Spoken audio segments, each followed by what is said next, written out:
ਸੰਚ ਵਿਖਿਆ ਲੈ ਗ੍ਰਾਹਜ ਕੀਨੀ। ਅੰਮ੍ਰਿਤ ਮਨ ਤੇ ਡਾਰਨ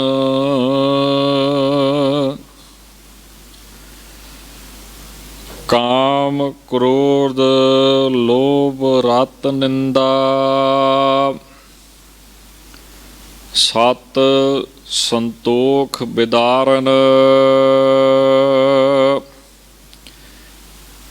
ਇਨ ਤੇ ਕਾਢ ਲਿਹੋ ਮੇਰੇ ਸੁਆਮੀ।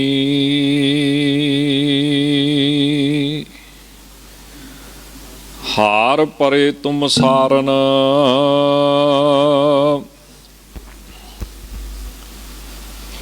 ਨਾਨਕ ਕੀ ਬੇਨੰਤੀ ਪ੍ਰਭ ਪਹਿ। ਸਾਧ ਸੰਗ ਰੰਕ ਤਾਰਨ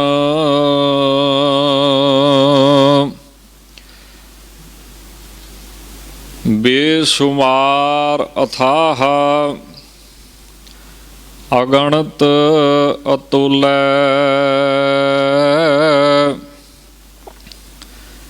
ਜਿਉ ਬੁਲਾਵੋ ਤਿਉ ਨਾਨਕ ਦਾਸ ਬੋਲੇ।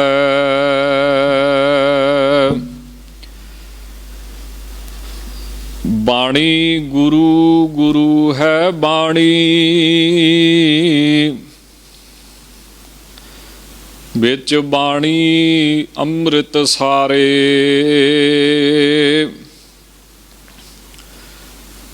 ਗੁਰਬਾਣੀ ਕਹੈ ਸੇਵਕ ਜਨ ਮਾਨੈ।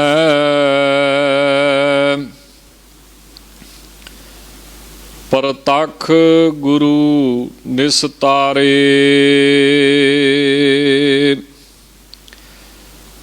ਵਾਹਿਗੁਰੂ ਸਾਹਿਬ ਜੀਓ ਚਰਪਟ ਛੰਦ ਤੋ ਪ੍ਰਸਾਦ ਅੰਮ੍ਰਿਤ ਕਰਮੇ। ਅੰਮ੍ਰਿਤ ਧਰਮੇ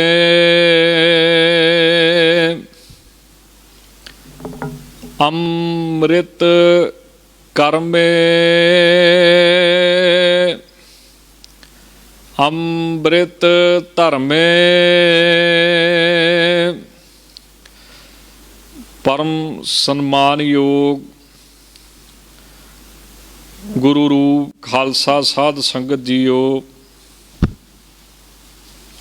ਸਿਨੇਮਰ ਫਤਿਹ ਪ੍ਰਵਾਨ ਕਰੋ ਜੀ। ਵਾਹਿਗੁਰੂ ਜੀ ਕਾ ਖਾਲਸਾ ਵਾਹਿਗੁਰੂ ਜੀ ਕੀ ਫਤਿਹ। ਆਓ ਬੜੇ ਪ੍ਰੇਮ ਦੇ ਨਾਲ ਸਤਿਗੁਰੂ ਜੀ ਦੀ ਪਵਿੱਤਰ ਹਜ਼ੂਰੀ ਅੰਦਰ ਮਹਾਂਪੁਰਸ਼ਾਂ ਦੇ ਪਵਿੱਤਰ ਸਥਾਨ ਉੱਪਰ ਸ੍ਰੀ ਜਾਪ ਸਾਹਿਬ ਜੀ ਦੀ ਕਥਾ ਸ਼ਰਵਣ ਕਰੀਏ। ਬੜਾ ਵੱਡਾ ਮਹਾਤਮ ਸਤਿਗੁਰੂ ਸੱਚੇ ਪਾਤਸ਼ਾਹ ਨੇ ਸਾਧ ਸੰਗਤ ਦਾ ਰੱਖਿਆ ਹੈ। ਸਾਧ ਸੰਗਤ ਦੇ ਵਿੱਚ ਆਉਣ ਵਾਲੇ ਸੱਜਣ ਨੂੰ ਸਭ ਤੋਂ ਪਹਿਲਾਂ ਇਹ ਕਿਰਪਾ ਪ੍ਰਾਪਤ ਹੁੰਦੀ ਹੈ ਕਿ ਵਾਹਿਗੁਰੂ ਪਰਮੇਸ਼ਰ ਜੀ ਤੇ ਸ਼ਰਧਾ ਪੈਦਾ ਹੁੰਦੀ ਹੈ, ਯਕੀਨ ਪੈਦਾ ਹੁੰਦਾ ਹੈ ਕਿ ਕੋਈ ਅਦ੍ਰਿਸ਼ਟ ਸ਼ਕਤੀ ਹੈ, ਕੋਈ ਤਾਕਤ ਹੈ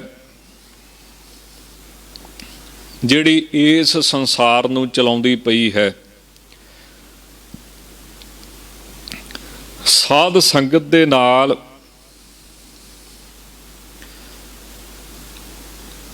ਅਸਤਵਾ ਪਾਦਕ ਅਵਰਣ ਦੀ ਨਿਵਰਤੀ ਵਿਦਵਾਨਾਂ ਨੇ ਮੰਨੀ ਹੈ। ਅਸਤ ਦਾ ਪ੍ਰਤੀਪਾਦਨ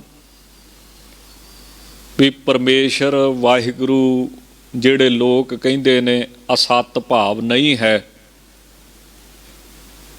ਸੰਗਤ ਦੇ ਵਿੱਚ ਆਇਆ ਪ੍ਰੋਕਸ਼ ਗਿਆਨ ਹੋਇਆ ਇਹ ਯਕੀਨ ਆਉਂਦਾ ਹੈ ਕਿ ਭਾਈ ਵਾਹਿਗੁਰੂ ਪਰਮੇਸ਼ਰ ਹੈ, ਪਰਮਾਤਮਾ ਤੇ ਭਰੋਸਾ ਵੱਜਦਾ ਹੈ। ਸੋ ਸਾਧ ਸੰਗਤ ਪਹਿਲੀ ਕਲਾਸ ਹੈ ਜਿਹੜੀ ਪਰਮਾਤਮਾ ਤੇ ਯਕੀਨ ਦਿਵਾਉਂਦੀ ਹੈ। ਆਪਾਂ ਪੜ੍ਹਦੇ ਹਾਂ, ਸਾਧ ਸੰਗ ਜੋ ਤੁਮਹਿ ਮਿਲਾਇਓ ਤਉ ਸੁਣੀ ਤੁਮਾਰੀ ਬਾਣੀ।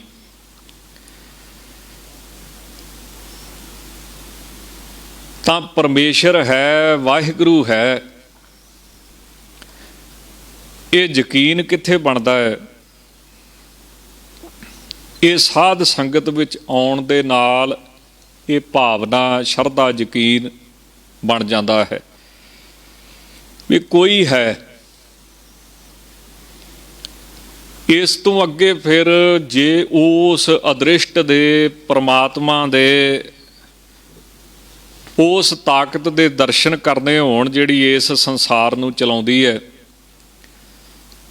ਤਾਂ ਫਿਰ ਆਪ ਸਾਧਨਾ ਕਰਨੀ ਪੈਂਦੀ ਹੈ।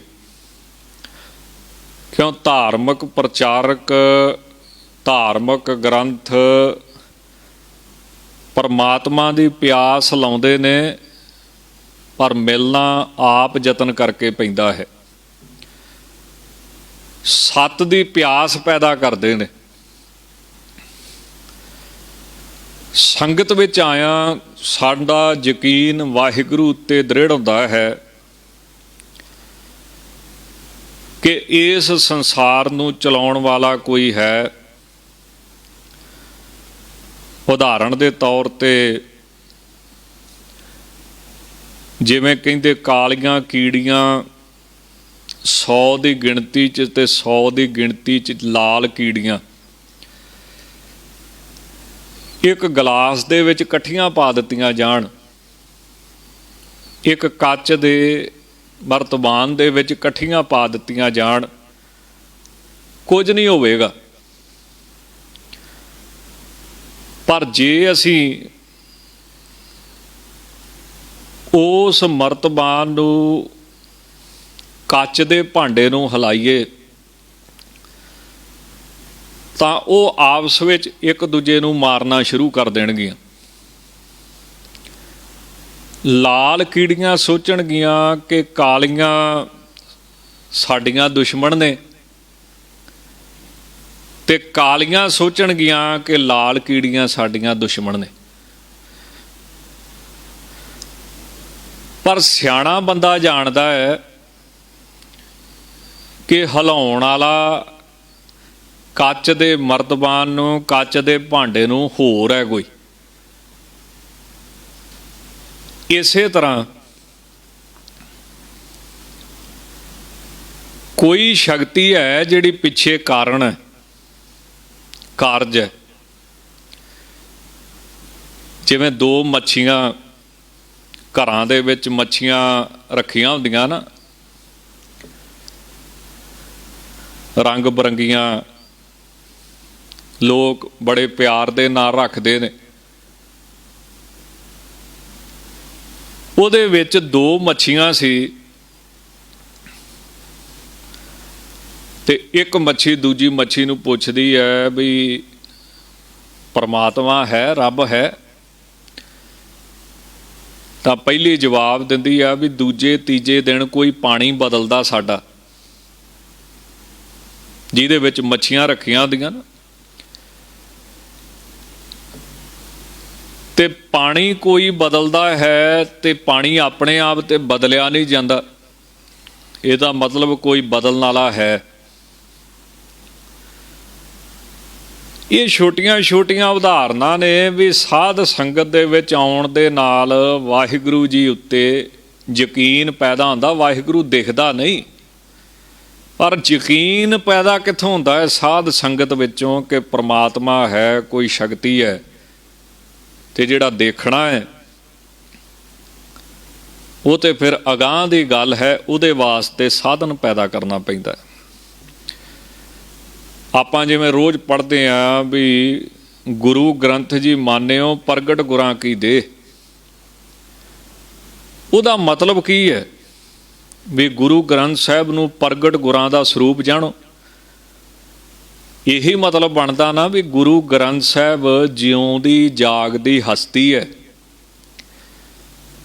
जिवें दुकान ते एक बच्चा भी छोटा जिहा बैठा होवे ते चोरी करन वाला डरदा है भी कोई बैठा है, हालांकि वो बच्चा ही है। दुकानदार कई बारी आपदा बच्चा ही पा जाते। इस तरह मनना कि गुरु ग्रंथ साहब जिउंदी जागदी हस्ती है ते इहदे विच रब बैठा है। जिवें दुकान ते बच्चा भी बैठा होवे ते चोर चोरी तो डरदा है भी कोई है। इसे तरह साध संगत दे विच पहला ज्ञान की हुंदा? परोक्ष ज्ञान भी परमात्मा है, अजे दिखिया नहीं, बस यही यकीन पैदा हुंदा भी है। इस करके साध संगत की महानता गुरबाणी ने बड़ी वड्डी मनी है। सतगुरु जी फरमाउंदे ने विच संगत हर प्रभ वसै जियो। जां सतगुरु जी कृपा करते हुए कहते ने मेरे माधो जी सत संगत मिलै सो तरिया, गुर प्रसाद परम पद पाया सूके कास्ट हरिया। बिना साध संगत तो मन जिहड़ा है वो खुश्क होण लग पैंदा है। साध संगत नाम रूपी बीज नूं इस हिरदे रूपी धरती विच जिथे बीजिया है उत्थे पानी देण दा काम करदा है। नाम जपण दे विच प्रेम पैदा करदा है। आओ बड़े प्रेम दे नाल इन्हां साध संगत दीआं घड़ियां दा कुछ लाभ प्राप्त करिए। कलगीधर जी दी श्री मुखवाग बाणी श्री जाप साहब जी की कथा चल रही है। सतगुरु जी कृपा करते हुए हुण अगे चरपट छंद द्वारा परमेश्वर दे जस नूं उचारण करते ने ते फरमाउंदे ने चरपट छंद तो प्रसाद, हे अकाल पुरख जी तेरी कृपा सदका हुण मैं चरपट छंद विच बाणी उचारण करदा हां। सतगुरु जी ने जिस चरपट छंद की इत्थे वरतों कीती है इनू उछाल छंद भी कहिंदे ने, हंसक भी कहिंदे ने ते पंक्ति छंद भी कहिंदे ने। श्री दसम ग्रंथ दे विच इहदे दो स्वरूप आए ने।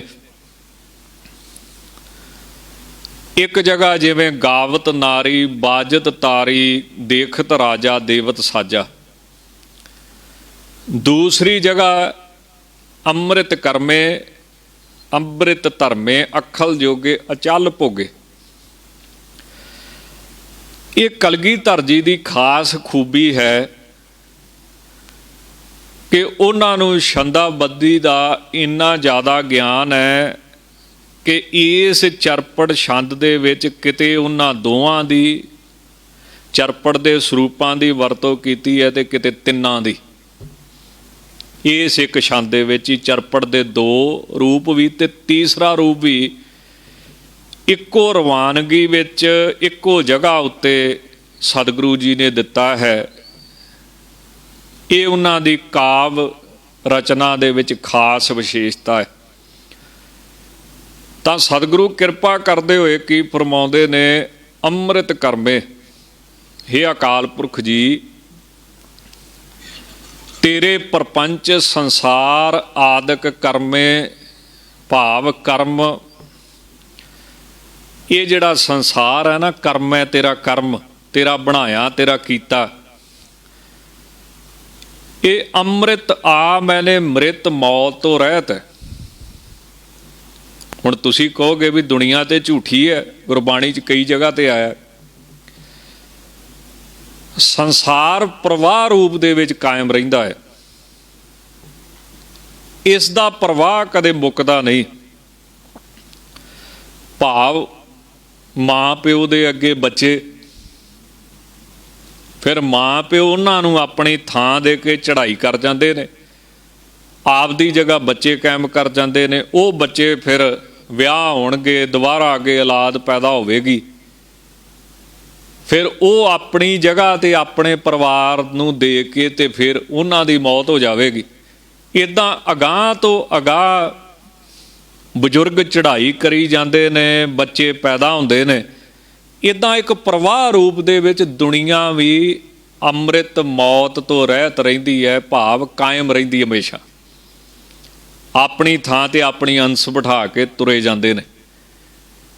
ਜਿਵੇਂ ਪੱਤ ਝੜਦੇ ਮੌਸਮ ਦੇ ਵਿੱਚ ਪੱਤੇ ਝੜ ਜਾਂਦੇ ਨੇ, ਬਸੰਤ ਵਿੱਚ ਫੇਰ ਨਵੇਂ ਆਉਂਦੇ ਨੇ ਉਸੇ ਦਰਖਤ ਤੇ।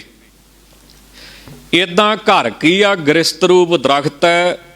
ਬਜ਼ੁਰਗ ਜਾਈ ਜਾਂਦੇ ਨੇ ਤੇ ਨਵੇਂ ਆਈ ਜਾਂਦੇ ਨੇ, ਜਿਵੇਂ ਜਿਵੇਂ ਕਿਸੇ ਦੀ ਉਮਰ ਬਤੀਤ ਹੁੰਦੀ ਹੈ। ਸਤਿਗੁਰੂ ਜੀ ਨੇ ਇਹ ਦ੍ਰਿਸ਼ਟਾਂਤ ਪ੍ਰਵਾਹ ਦਾ ਵੀ ਦੁਨੀਆ ਪ੍ਰਵਾਹ ਰੂਪ 'ਚ ਸੱਚ ਹੈ, ਵੈਸੇ ਸੱਚ ਨਹੀਂ, ਪ੍ਰਵਾਹ ਰੂਪ 'ਚ ਅੱਗੇ ਤੋਂ ਅੱਗੇ ਥਾਂ ਦੇਣ 'ਚ ਇਹ ਵਰਤਿਆ ਗੁਰਬਾਣੀ ਦੇ ਵਿੱਚ ਵੀ। ਜਿੱਥੇ ਮਹਾਰਾਜ ਲਿਖਦੇ ਨੇ ਕਿ ਗ੍ਰਸਤ ਰੂਪੀ ਦਰਖਤ ਉੱਤੇ ਜਾਂ ਸੰਸਾਰ ਰੂਪੀ ਦਰਖਤ ਉੱਤੇ ਪੰਛੀ ਬੈਠੇ ਨੇ, ਕੋਈ ਤੱਤਾ ਬੋਲਦਾ ਹੈ, ਕੋਈ ਮਿੱਠਾ ਬੋਲਦਾ ਹੈ, ਤੇ ਜਿਵੇਂ ਜਿਵੇਂ ਰਾਤ ਬਤੀਤ ਹੁੰਦੀ ਦਿਨ ਚੜ੍ਹਦਾ ਹੈ ਤੇ ਆਪੋ ਆਪਣੇ ਮੰਜ਼ਿਲ ਵੱਲ ਉੱਡ ਜਾਂਦੇ ਨੇ।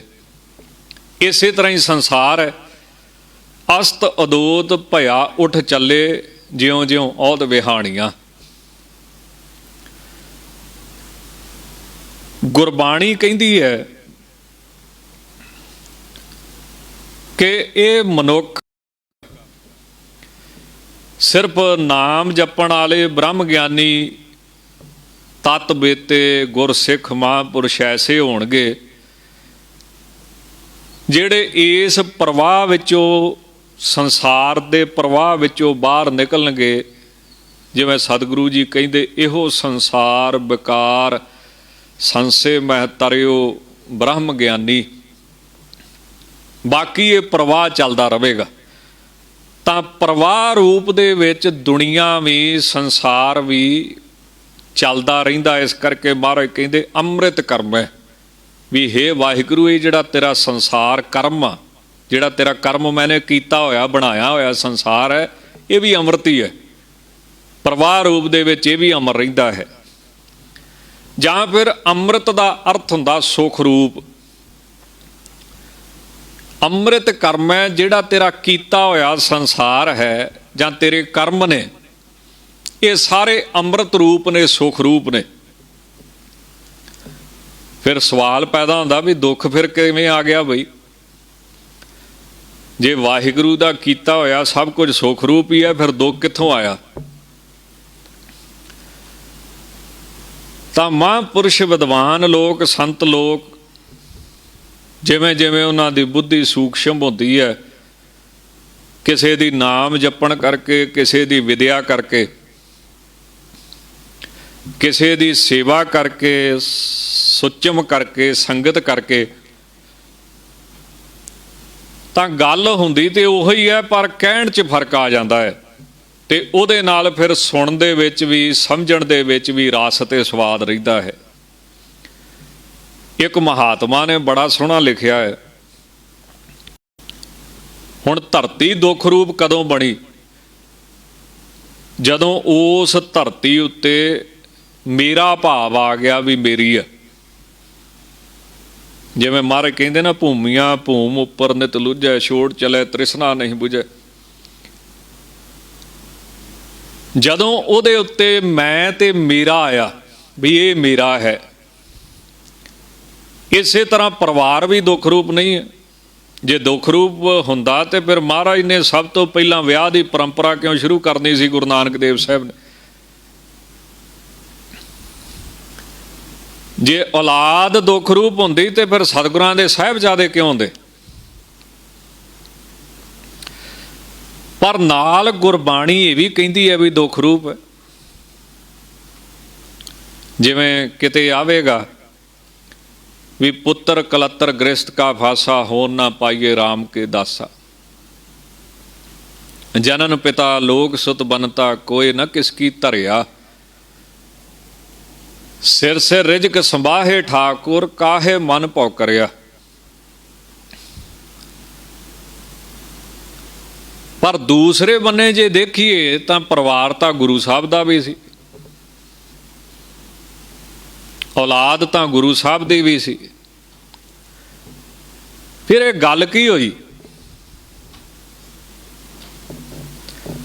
ਤਾਂ ਗੁਰਬਾਣੀ ਇਸ ਗੱਲ ਦਾ ਜਵਾਬ ਦਿੰਦੀ ਹੈ ਕਿ ਜਦੋਂ ਅਸੀਂ ਇਸ ਪਰਿਵਾਰ ਵਿੱਚ, ਇਸ ਜਾਇਦਾਦ ਵਿੱਚ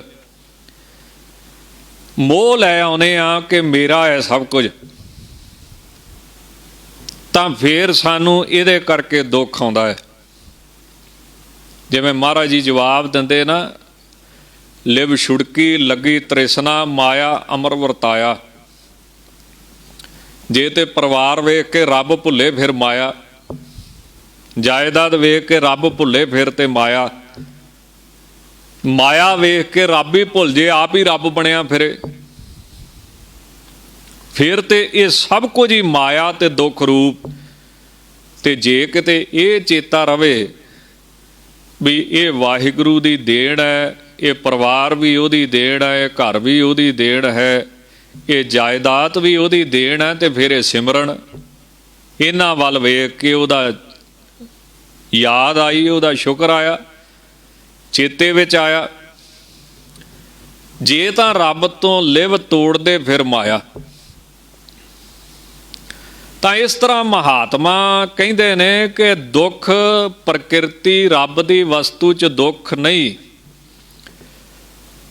ਦੁੱਖ ਕਦੋਂ ਹੈ? ਜਦੋਂ ਉਹਦੇ ਵਿੱਚ ਅਸੀਂ ਕੋਈ ਹਸਤਛੇਪ ਕਰਦੇ ਹਾਂ, ਮੈਂ ਮੇਰੀ ਲੈ ਕੇ ਆਉਂਦੇ ਹਾਂ। ਉਹ ਤਾਂ ਕਹਿੰਦੇ ਪ੍ਰਕਿਰਤਿਕ ਹਉਮੈ 'ਚ ਵੀ ਦੁੱਖ ਨਹੀਂ।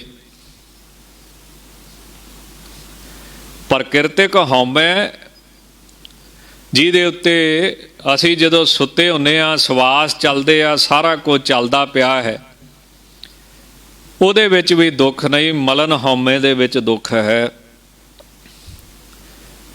ਤਾਂ ਦੁੱਖ ਕਿੱਥੇ ਹੈ? ਉਹ ਮਹਾਤਮਾ ਤੇ ਇੱਥੋਂ ਤੱਕ ਲਿਖਦੇ, ਉਹ ਕਹਿੰਦੇ ਔਲਾਦ 'ਚ ਵੀ ਦੁੱਖ ਨਹੀਂ। ਵੈਸੇ ਵਿਚਾਰ ਸਾਗਰ 'ਚ ਸੰਤ ਨਿਸ਼ਚਲ ਦਾਸ ਜੀ ਨੇ 3 ਦੁੱਖ ਰੂਪ ਮੰਨੇ ਨੇ, ਇੱਕ ਔਲਾਦ, ਇੱਕ ਪੈਸਾ, ਤੀਸਰਾ ਔਰਤ। ਪਰ ਉਹ ਮਹਾਤਮਾ ਏਡੇ ਵੱਡੇ ਵਿਦਵਾਨ, ਉਹ ਕਹਿੰਦੇ ਨਹੀਂ, ਔਲਾਦ 'ਚ ਵੀ ਦੁੱਖ ਨਹੀਂ। ਸੰਤ ਨਿਸ਼ਚਲ ਦਾਸ ਜੀ ਇਸ ਤਰ੍ਹਾਂ ਲਿਖਦੇ ਨੇ ਕਿ ਜਿਹਨੇ ਜੰਮਣ ਤੋਂ ਪਹਿਲਾਂ ਹੀ ਕੰਨਾਂ ਨੂੰ ਹੱਥ ਲਵਾ ਛੱਡੇ, ਪੁੰਨਿਆ ਨਹਾਉਣ ਤੁਰਿਆ ਰਿਹਾ, ਮੱਸਿਆ ਨਹਾਉਣ ਤੁਰਿਆ ਰਿਹਾ, ਜਿਹਨੇ ਜੰਮਣ ਤੋਂ ਪਹਿਲਾਂ ਇੰਨਾ ਜ਼ੋਰ ਲਵਾਇਆ, ਉਹ ਜੰਮਣ ਤੋਂ ਬਾਅਦ ਵੀ ਕੰਨਾਂ ਨੂੰ ਹੱਥ ਲਵਾਊਗਾ ਕਿ ਨਹੀਂ? ਉਹ ਇਸ ਤਰ੍ਹਾਂ ਦੁੱਖ ਰੂਪ ਬਣਦੇ।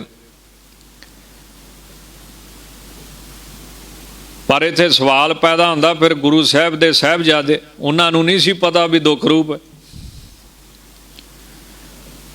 ਤਾਂ ਗੁਰਬਾਣੀ ਦਾ ਜਿਹੜਾ ਗਿਆਨ ਆ ਨਾ, ਗੁਰਮਤਿ ਦਾ ਜਿਹੜਾ ਗਿਆਨ ਹੈ, ਇਹ ਹੋਰ ਹਿਸਾਬ ਦਾ ਹੈ ਤੇ ਸਭ ਤੋਂ ਸ਼੍ਰੋਮਣੀ ਮੰਨਿਆ ਜਾਂਦਾ ਹੈ।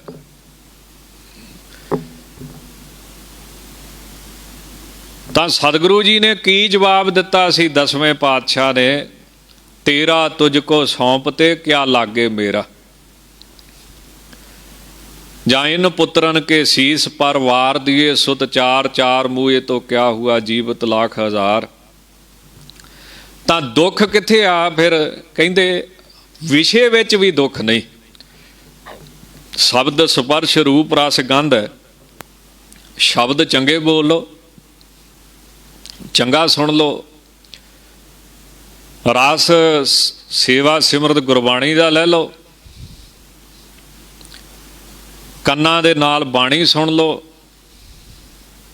ਸੰਗਤ ਦੀ ਸੇਵਾ ਕਰਨੀ। ਤਾਂ ਦੁੱਖ ਕਿੱਥੇ ਹੈ? ਫਿਰ ਉਹ ਕਹਿੰਦੇ ਨੇ ਦੁੱਖ ਹੈ ਅਵਿਦਿਆ 'ਚ, ਬੇਸਮਝੀ। ਬੇਸਮਝੀ ਕੀ ਵੀ ਸਭ ਕੁਝ ਮੇਰਾ ਵਾ, ਤੇ ਜਿਹੜਾ ਮੇਰਾ ਹੁੰਦਾ ਹੈ ਉਹ ਫਿਰ ਆਪਣੇ ਤੋਂ ਵੱਖ ਨਹੀਂ ਹੁੰਦਾ, ਤੇ ਜਿਹੜਾ ਮੇਰਾ ਨਹੀਂ ਹੈ ਉਹ ਛੱਡਣਾ ਪੈਣਾ ਹੈ। ਤਾਂ ਜੇ ਇਹ ਸੰਸਾਰ ਛੱਡਣਾ ਪੈ ਰਿਹਾ ਹੈ ਤੇ ਮੇਰਾ ਨਹੀਂ ਹੈ। ਤਾਂ ਦੁੱਖ ਕਿੱਥੇ ਮੰਨਿਆ? ਅਵਿਦਿਆ 'ਚ, ਬੇਸਮਝੀ 'ਚ, ਮਨਮੁਖ ਪੁਣੇ 'ਚ। ਜਿਤਨੇ ਨਰਕ ਸੇ ਮਨਮੁਖ ਭੋਗੇ, ਗੁਰਮੁਖ ਲੇਪ ਨਾ ਮਾਸਾ ਹੈ। ਤਾਂ ਇਸ ਕਰਕੇ ਮਹਾਰਾਜ ਕਲਗੀਧਰ ਕੀ ਕਹਿੰਦੇ ਹਨ, ਅੰਮ੍ਰਿਤ ਕਰਮੈ। ਹੇ ਅਕਾਲ ਪੁਰਖ ਜੀ, ਜਿੰਨੇ ਵੀ ਆਪ ਜੀ ਦੇ ਕਰਮ ਨੇ, ਕੀਤਾ ਹੋਇਆ ਸੰਸਾਰ ਹੈ ਜਾਂ ਸਾਰੇ ਆਪ ਜੀ ਦੇ ਕਰਮ ਨੇ, ਇਹ ਸਾਰੇ ਅੰਮ੍ਰਿਤ ਰੂਪ ਨੇ, ਸੁਖ ਦੇਣ ਵਾਲੇ ਹਨ। ਮਨੁੱਖ ਨੂੰ ਆਪਣੀ ਬੇਸਮਝੀ, ਅਵਿਦਿਆ ਕਰਕੇ, ਅਗਿਆਨਤਾ ਕਰਕੇ, ਮਨਮੁਖਤਾ ਕਰਕੇ, ਮੈਂ ਮੇਰੀ ਲਿਆਉਣ ਕਰਕੇ ਦੁੱਖ ਪ੍ਰਾਪਤ ਹੁੰਦਾ ਹੈ। ਜਾਂ ਫਿਰ ਅੰਮ੍ਰਿਤ ਕਰਮੈ, ਜਿੰਨੇ ਵੀ ਆਪ ਜੀ ਨੇ ਅਵਤਾਰ ਧਾਰ ਕੇ ਕਰਮ ਸ਼ੁਭ ਕੌਤਕ ਕੀਤੇ ਨੇ, ਇਹ ਸਾਰੇ ਅੰਮ੍ਰਿਤ ਮ੍ਰਿਤਿਉ ਤੋਂ ਰਹਿਤ ਕਰ ਦੇਣ ਵਾਲੇ ਨੇ। ਪਰਮੇਸ਼ਰ ਦੇ ਨਾਮ ਸ੍ਰੀ ਗੁਰੂ ਨਾਨਕ ਦੇਵ ਸਾਹਿਬ ਜੀ ਨੇ ਜਿਹੜੇ ਅਵਤਾਰ ਧਾਰ ਕੇ ਕਰਮ ਕੀਤੇ ਨੇ, 10 ਪਾਤਸ਼ਾਹੀਆਂ ਕਰਮ ਕੀਤੇ ਨੇ, ਜੇ ਉਹਨਾਂ ਨੂੰ ਕਥਾ ਰਾਹੀਂ ਸੁਣੀਏ, ਪੜ੍ਹੀਏ, ਵਿਚਾਰੀਏ ਤਾਂ ਅੰਮ੍ਰਿਤ ਮੌਤ ਤੋਂ ਉਹ ਰਹਿਤ ਕਰ ਦਿੰਦੇ ਹਨ। ਇਸੇ ਕਰਕੇ ਆਖਿਆ, ਸਭ ਤੇ ਊਤਮ ਹਰ ਕੀ ਕਥਾ, ਨਾਮ ਸੁਨਤ ਦਰਦ ਦੁੱਖ ਲੱਥਾ। ਤਾਂ ਸਤਿਗੁਰੂ ਕਿਰਪਾ ਕਰਦੇ ਹੋਏ ਫਰਮਾਉਂਦੇ ਹਨ, ਅੰਮ੍ਰਿਤ ਧਰਮੈ। ਅੰਮ੍ਰਿਤ ਧਰਮੈ ਸ਼ਬਦ ਹੈ ਆਵ੍ਰਿਤ। ਗੁਰਮੁਖੀ ਚ ਮਹਾਰਾਜ ਨੇ ਲਿਖਿਆ ਅੰਮ੍ਰਿਤ ਬੱਬੇ ਦੇ ਨਾਲ, ਸੰਸਕ੍ਰਿਤ ਦਾ ਸ਼ਬਦ ਹੈ ਆਵ੍ਰਿਤ ਵਾਵੇ ਦੇ ਨਾਲ, ਜਿਹਦਾ ਅਰਥ ਹੈ ਇੱਕ ਰਸ ਅਖੰਡ। ਇਹ ਅਕਾਲ ਪੁਰਖ ਜੀ, ਆਪ ਅੰਮ੍ਰਿਤ ਧਰਮ ਹੈ, ਅਖੰਡ ਧਰਮ ਵਾਲੇ ਹੋ। ਇੱਕ ਰਸ ਅਖੰਡ ਸਰੂਪ ਰਹਿੰਦਾ ਹੈ ਆਪ ਜੀ ਦਾ, ਕਿਸੇ ਤਰ੍ਹਾਂ ਵੀ ਵਧਣ ਵਾਲੇ ਨਹੀਂ, ਕਿਸੇ ਤਰ੍ਹਾਂ ਵੀ ਘਟਣ ਵਾਲੇ ਨਹੀਂ। ਜਿਵੇਂ ਕਲਗੀਧਰ ਜੀ ਅਕਾਲ ਉਸਤਾਦ ਲਿਖਦੇ ਨੇ ਨਾ, ਜਿਵੇਂ ਜਮਾਨ ਕੇ ਵਿਖੇ ਸਮਸਤ ਏਕ ਜੋਤ ਹੈ, ਨਾ ਘਾਟ ਹੈ ਨਾ ਬਾੜ ਹੈ, ਨਾ ਘਾਟ ਬਾੜ ਹੋਤ ਹੈ। ਜਾਂ ਫਿਰ ਅੰਮ੍ਰਿਤ ਦਾ ਅਰਥ ਹੁੰਦਾ ਹੈ ਘਿਰਿਆ ਹੋਇਆ, ਵੇਸ਼ਟਤ ਜਿਹਨੂੰ ਕਹਿ ਦਿੰਦੇ, ਘੇਰਿਆ ਹੋਇਆ। ਅੰਮ੍ਰਿਤ ਕਰ ਧਰਮੇ। ਹੇ ਅਕਾਲ ਪੁਰਖ ਵਾਹਿਗੁਰੂ ਜੀ, ਤੁਸੀਂ ਧਰਮੇ ਧਰਮਾਂ ਕਰਕੇ ਅੰਮ੍ਰਿਤ ਆਵ੍ਰਿਤ ਹੋ, ਘਿਰੇ ਹੋਏ ਹੋ। ਸਾਰੇ ਧਰਮ ਜਿਹੜੇ ਨੇ ਉਹਨਾਂ ਦਾ ਲਕਸ਼ ਤੁਸੀਂ ਹੋ। ਵਾਹਿਗੁਰੂ ਨੇ ਜਿੱਥੇ ਜਿਹਨੂੰ ਜਨਮ ਦਿੱਤਾ ਹੈ, ਉਹ ਉਸ ਧਰਮ ਅਨੁਸਾਰ ਜੇ ਸਾਧਨਾ ਕਰੇ, ਕਰਮ ਕਰੇ ਆਪਣੇ ਧਰਮ ਦੇ, ਤਾਂ ਆਪ ਜੀ ਦੀ ਪ੍ਰਾਪਤੀ ਹੁੰਦੀ। ਕਿਉਂਕਿ ਧਰਮ ਇੱਕ ਆਪ ਜੀ ਦੇ ਦੁਆਲੇ ਹੀ ਆਵ੍ਰਿਤ ਘਿਰੇ ਹੋਏ ਨੇ। ਇਸ ਕਰਕੇ ਗੁਰਬਾਣੀ ਨੇ ਕੋਈ ਭੇਦਭਾਵ ਨਹੀਂ ਰੱਖਿਆ। ਗੁਰਬਾਣੀ ਦੇ ਵਿੱਚ ਤਾਂ ਸਪਸ਼ਟ ਲਿਖਿਆ, ਭਾਵੇਂ ਕੋਈ ਹਿੰਦੂ ਹੈ, ਭਾਵੇਂ ਕੋਈ ਮੁਸਲਮਾਨ ਹੈ, ਜੇ ਆਪਣੇ ਧਰਮਾਂ ਅਨੁਸਾਰ ਉਹ ਜ਼ਿੰਦਗੀ ਬਤੀਤ ਕਰਦਾ ਹੈ ਤੇ ਉਹਦਾ ਲਕਸ਼ ਜਿਹੜਾ ਵਾਹਿਗੁਰੂ ਹੈ, ਉਹਦੀ ਉਹਨੂੰ ਪ੍ਰਾਪਤੀ ਹੋਵੇਗੀ। ਕਰਤਾ ਕਰੀਮ ਸੋਈ, ਰਾਜਕ ਰਹੀਮ ਹੋਈ, ਦੂਸਰੋ ਨਾ ਭੇਦ ਕੋਈ, ਭੂਲ ਭ੍ਰਮ ਮਾਨਬੋ। ਜਾਂ ਸਤਿਗੁਰੂ ਜੀ ਸ੍ਰੀ ਗੁਰੂ ਗ੍ਰੰਥ ਸਾਹਿਬ 'ਚ ਵੀ ਇਸੇ ਭਾਵ ਵਾਲਾ ਸ਼ਬਦ ਰੱਖਦੇ ਨੇ, ਕੋਈ ਬੋਲੇ ਰਾਮ ਰਾਮ, ਕੋਈ ਖੁਦਾਏ। ਤਾਂ ਆਵ੍ਰਿਤ ਧਰਮ ਹੈ, ਧਰਮਾਂ ਨੇ ਆਵ੍ਰਿਤ ਘੇਰਿਆ ਹੋਇਆ ਹੈ। ਭਾਵ ਸਾਰੇ ਧਰਮ ਵਾਹਿਗੁਰੂ ਦੇ ਆਲੇ ਦੁਆਲੇ ਹੀ ਘੁੰਮਦੇ ਨੇ, ਸਾਰਿਆਂ ਦਾ ਲਕਸ਼ ਇੱਕ ਵਾਹਿਗੁਰੂ ਪਰਮੇਸ਼ਰ ਹੀ ਹੁੰਦਾ ਹੈ। ਅੰਮ੍ਰਿਤ ਧਰਮ ਹੈ। ਹੁਣ ਬੱਬੇ ਦੇ ਨਾਲ ਮਹਾਰਾਜ ਨੇ ਪਾਇਆ ਹੈ ਸ਼ਬਦ ਬ੍ਰਿਤ। ਤਾਂ ਬ੍ਰਿਤ ਦਾ ਅਰਥ ਕੀ ਹੋਇਆ? ਬਿਰਤੀ। ਬਿਰਤੀ ਕੀ ਹੁੰਦੀ ਹੈ? ਮਨ ਦੇ ਫੁਰਨੇ ਕਹਿ ਲਓ, ਮਨ ਦੀਆਂ ਦਲੀਲਾਂ ਕਹਿ ਲਓ, ਮਨ ਦੇ ਸੰਕਲਪ ਵਿਕਲਪ ਕਹਿ ਲਓ। ਤਾਂ ਵਾਹਿਗੁਰੂ ਪਰਮੇਸ਼ਰ ਭਗਤ ਵਛਲ ਵਾਹਿਗੁਰੂ ਇਹ ਮਨ ਦੀਆਂ ਬਿਰਤੀਆਂ ਦੇ ਨਾਲ ਨਹੀਂ ਜਾਣਿਆ ਜਾਂਦਾ। ਜਿਵੇਂ ਕਦੀ ਕਾਮ ਦੀ ਬਿਰਤੀ ਪੈਦਾ ਹੋ ਜਾਂਦੀ ਹੈ, ਕਾਮ ਦਾ ਖਿਆਲ ਪੈਦਾ ਹੋ ਜਾਂਦਾ ਹੈ, ਕਾਮ ਦਾ ਧਿਆਨ ਪੈਦਾ ਹੋ ਜਾਂਦਾ ਹੈ। ਇਹ ਸਾਰੀਆਂ ਬਿਰਤੀਆਂ ਨੇ। ਕਦੀ ਲੋਭ ਦੀ ਬਿਰਤੀ ਆ ਜਾਂਦੀ ਹੈ, ਕਦੀ ਮੋਹ ਦੀ ਬਿਰਤੀ ਆ ਜਾਂਦੀ ਹੈ, ਕਦੀ ਤਿਆਗ ਦੀ ਬਿਰਤੀ ਆ ਜਾਂਦੀ ਹੈ, ਕਦੀ ਵਿਰਾਗ ਦੀ ਬਿਰਤੀ ਆ ਜਾਂਦੀ ਹੈ। ਕਬਹੂ ਜੀੜਾ ਊਬ ਚੜ੍ਹਤ ਹੈ, ਕਬਹੂ ਜਾਏ ਪਿਆਲੇ। ਤਾਂ ਇਹ ਮਨ ਦੇ ਵਿੱਚ ਅੱਡ ਅੱਡ ਖਿਆਲ ਚੱਲਦੇ ਰਹਿੰਦੇ ਨੇ, ਬਿਰਤੀਆਂ ਚੱਲਦੀਆਂ ਰਹਿੰਦੀਆਂ ਨੇ। ਇਹ ਬਿਰਤੀਆਂ ਦਾ ਸੰਖੇਪ ਜਿਹਾ ਤੇ ਸੌਖਾ ਜਿਹਾ ਅਰਥ ਹੈ। ਬਾਕੀ ਧਾਰਮਿਕ ਗ੍ਰੰਥਾਂ 'ਚ ਤੇ ਬਿਰਤੀਆਂ ਦੇ ਬੜੀ ਡੂੰਘੀ ਵਿਆਖਿਆ ਕੀਤੀ ਗਈ ਹੈ। ਈਸ਼ਵਰ ਪਰਮੇਸ਼ਰ ਵਾਹਿਗੁਰੂ ਜਿਹੜਾ ਹੈ, ਅੰਮ੍ਰਿਤ ਮੈਨੇ ਬਿਰਤੀਆਂ ਦੀ ਪਕੜ ਤੋਂ ਰਹਿਤ ਹੈ।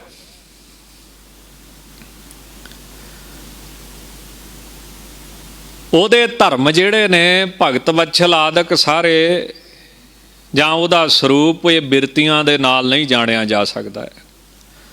ਵੈਸੇ ਧਾਰਮਿਕ ਗ੍ਰੰਥਾਂ ਦੇ ਵਿੱਚ ਬੜਾ ਸੁੰਦਰ ਲਿਖਿਆ ਹੋਇਆ ਵੀ ਈਸ਼ਵਰ ਕੀ ਹੈ, ਈਸ਼ਵਰ ਕਿੱਥੇ ਹੈ, ਕਿਸ ਤਰ੍ਹਾਂ ਜਾਣੀਏ ਵੀ ਈਸ਼ਵਰ ਕੀ ਹੈ। ਤਾਂ ਵਾਸਤਵ ਦੇ ਵਿੱਚ ਈਸ਼ਵਰ ਕਿਤੇ ਦੂਰ ਨਹੀਂ, ਕਿਉਂ ਕਿਸੇ ਧਰਮ ਨੇ ਮੰਨਿਆ ਵੀ ਸੱਤਵੇਂ ਅਸਮਾਨ ਤੇ ਬੈਠਾ ਹੈ, ਖਾਸ ਕਰਕੇ ਈਸਾਈ ਧਰਮ, ਇਸਲਾਮ ਧਰਮ। ਇਹ ਰੱਬ ਨੂੰ ਜਿਵੇਂ ਕੰਪਿਊਟਰ ਬਣਾਉਣ ਵਾਲਾ ਬੰਦਾ ਕੰਪਿਊਟਰ ਤੋਂ ਬਾਹਰ ਬੈਠਾ ਹੈ, ਇੱਦਾਂ ਦੁਨੀਆ ਬਣਾਉਣ ਵਾਲਾ ਰੱਬ ਦੁਨੀਆ 'ਚ ਨਹੀਂ ਆ, ਦੁਨੀਆ ਤੋਂ ਬਾਹਰ ਆ। ਇਸ ਕਰਕੇ ਉਹ ਇੱਕ ਦਲੀਲ ਦਿੰਦੇ ਨੇ, ਰੱਬ ਤੁਹਾਨੂੰ ਦੁਨੀਆ 'ਚ ਨਹੀਂ ਦਿਖਣਾ, ਐਵੇਂ ਲੱਭ ਕੇ ਟਾਈਮ ਨਾ ਖਰਾਬ ਕਰ। ਉਹ ਸੰਸਾਰ ਨੂੰ ਰਚਣ ਵਾਲਾ ਹੈ, ਉਹ ਬਾਹਰ ਬੈਠਾ ਕਿਤੇ। ਔਰ ਜਿਹੜੇ ਇੱਧਰ ਦੇ ਧਰਮ ਨੇ, ਉਹਨਾਂ ਦੀ ਖੋਜ ਕੀ ਹੈ ਕਿ ਪਰਮਾਤਮਾ ਹਰ ਥਾਂ ਤੇ ਬੈਠਾ ਹੈ, ਜ਼ਰੇ ਜ਼ਰੇ ਵਿੱਚ ਬੈਠਾ ਹੈ। ਜਿੱਥੇ ਬਾਹਰ ਬੈਠਾ ਹੈ ਉੱਥੇ ਸਰੀਰ 'ਚ ਵੀ ਬੈਠਾ ਹੈ। ਤਾਂ ਵਾਸਤਵ ਦੇ ਵਿੱਚ ਈਸ਼ਵਰ ਕੀ ਹੈ? ਤਾਂ ਧਾਰਮਿਕ ਗ੍ਰੰਥ, ਵੈਸੇ ਸਵਾਲ ਤੇ ਬੜਾ ਡੂੰਘਾ ਹੈ, ਫਿਰ ਵੀ ਧਾਰਮਿਕ ਵਿਦਵਾਨਾਂ ਨੇ ਜਵਾਬ ਦੇਣ ਦਾ ਯਤਨ ਕੀਤਾ ਹੈ ਕਿ ਜਿਹੜਾ ਸਾਡੇ ਵਿੱਚ ਬਹਿ ਕੇ, ਹੁਣ ਜਦੋਂ ਸਾਡੀ ਬੁੱਧੀ ਕੋਈ ਗਿਆਨ ਕਰ ਰਹੀ ਆ, ਵਿਵੇਕ ਕਰ ਰਹੀ ਹੈ, ਤਾਂ ਜਿਹੜਾ ਬੁੱਧੀ ਦੇ ਪਿੱਛੇ, ਮੱਤ ਦੇ ਪਿੱਛੇ ਬਹਿ ਕੇ ਉਹਦਾ ਸੰਚਾਲਨ ਕਰ ਰਿਹਾ ਵਾ, ਉਹਨੂੰ ਚਲਾ ਰਿਹਾ, ਉਹਨੂੰ ਪਰਮੇਸ਼ਰ ਕਹਿੰਦੇ। ਜਿਵੇਂ ਧਾਰਮਿਕ ਗ੍ਰੰਥਾਂ ਵਿੱਚ ਆਏਗਾ, ਅੰਤਾ ਪ੍ਰਵਿਸ਼ਟਾ ਸ਼ਾਸਤਾ ਜਨਾ ਨਾਮ, ਜਿਹੜਾ ਅੰਦਰ ਬੈਠਾ ਹੈ ਤੇ ਤੁਹਾਡੀ ਮੱਤ ਨੂੰ, ਤੁਹਾਡੀ ਬੁੱਧੀ ਦੇ ਪਿੱਛੇ ਬਹਿ ਕੇ ਉਹਨੂੰ ਚਲਾ ਰਿਹਾ, ਸੰਚਾਲਨ ਕਰ ਰਿਹਾ ਹੈ। ਆਪ ਹੈਰਾਨ ਹੋਵੋਗੇ, ਹਿੰਦੂ ਧਰਮ ਦੇ ਵਿੱਚ ਗਾਇਤਰੀ ਮੰਤਰ ਬੜਾ ਪ੍ਰਸਿੱਧ ਹੈ। ਜਿਵੇਂ ਸਿੱਖਾਂ ਅੰਦਰ ਮੂਲ ਮੰਤਰ ਦੀ ਬੜੀ ਮਹਾਨਤਾ ਹੈ। ਇੱਕ ਓੰਕਾਰ ਤੋਂ ਲੈ ਕੇ ਬੜੇ ਪਿਆਰ ਦੇ ਨਾਲ ਨਾਨਕ ਹੋਸੀ ਭੀ ਸੱਚ ਤੱਕ ਅਭਿਆਸ ਕੀਤਾ ਜਾਂਦਾ ਹੈ। ਇੱਦਾਂ ਹਿੰਦੂ ਧਰਮ 'ਚ ਗਾਇਤਰੀ ਮੰਤਰ ਦੀ ਬੜੀ ਮਹਾਨਤਾ ਹੈ। ਪਰ ਜਦੋਂ ਬੰਦਾ ਪੜ੍ਹਨ ਵਾਲੇ ਬੰਨੇ ਹੋ ਜਾਂਦਾ ਨਾ, ਫਿਰ ਕਈ ਵਾਰੀ ਅਰਥਾਂ ਦਾ ਧਿਆਨ ਨਿਕਲ ਜਾਂਦਾ ਹੈ। ਹੁਣ ਉਹ ਪੜ੍ਹਦੇ ਨੇ ਪਰ ਕਈ ਦੀ ਧਿਆਨ ਨਹੀਂ ਦਿੰਦੇ। ਰਿਗਵੇਦ ਦੇ ਵਿੱਚ ਆਉਂਦਾ ਧੀਓ ਯੋ ਨਾ ਪ੍ਰਚੋਦਿਆਤ। ਹੁਣ ਇਹਦਾ ਅਰਥ ਕੀ ਬਣਦਾ ਹੈ? ਸਾਡੀ ਬੁੱਧੀ ਬਿਰਤੀ ਦੀ ਪ੍ਰੇਰਨਾ ਜਿਹੜਾ ਦੇ ਰਿਹਾ ਵਾ, ਜਿਹੜਾ ਬੁੱਧੀ ਨੂੰ ਚਲਾ ਰਿਹਾ ਵਾ, ਮਨ ਦੇ ਵਿੱਚ ਮੱਤ ਨੂੰ ਚਲਾ ਰਿਹਾ ਹੈ, ਖਿਆਲ ਦੇ ਰਿਹਾ ਹੈ, ਇਸ ਸਰੀਰ ਨੂੰ ਸਭ ਨੂੰ ਚਲਾਉਂਦਾ ਹੈ, ਉਹ ਕੀ ਹੈ? ਪਰਮੇਸ਼ਰ ਵਾਹਿਗੁਰੂ।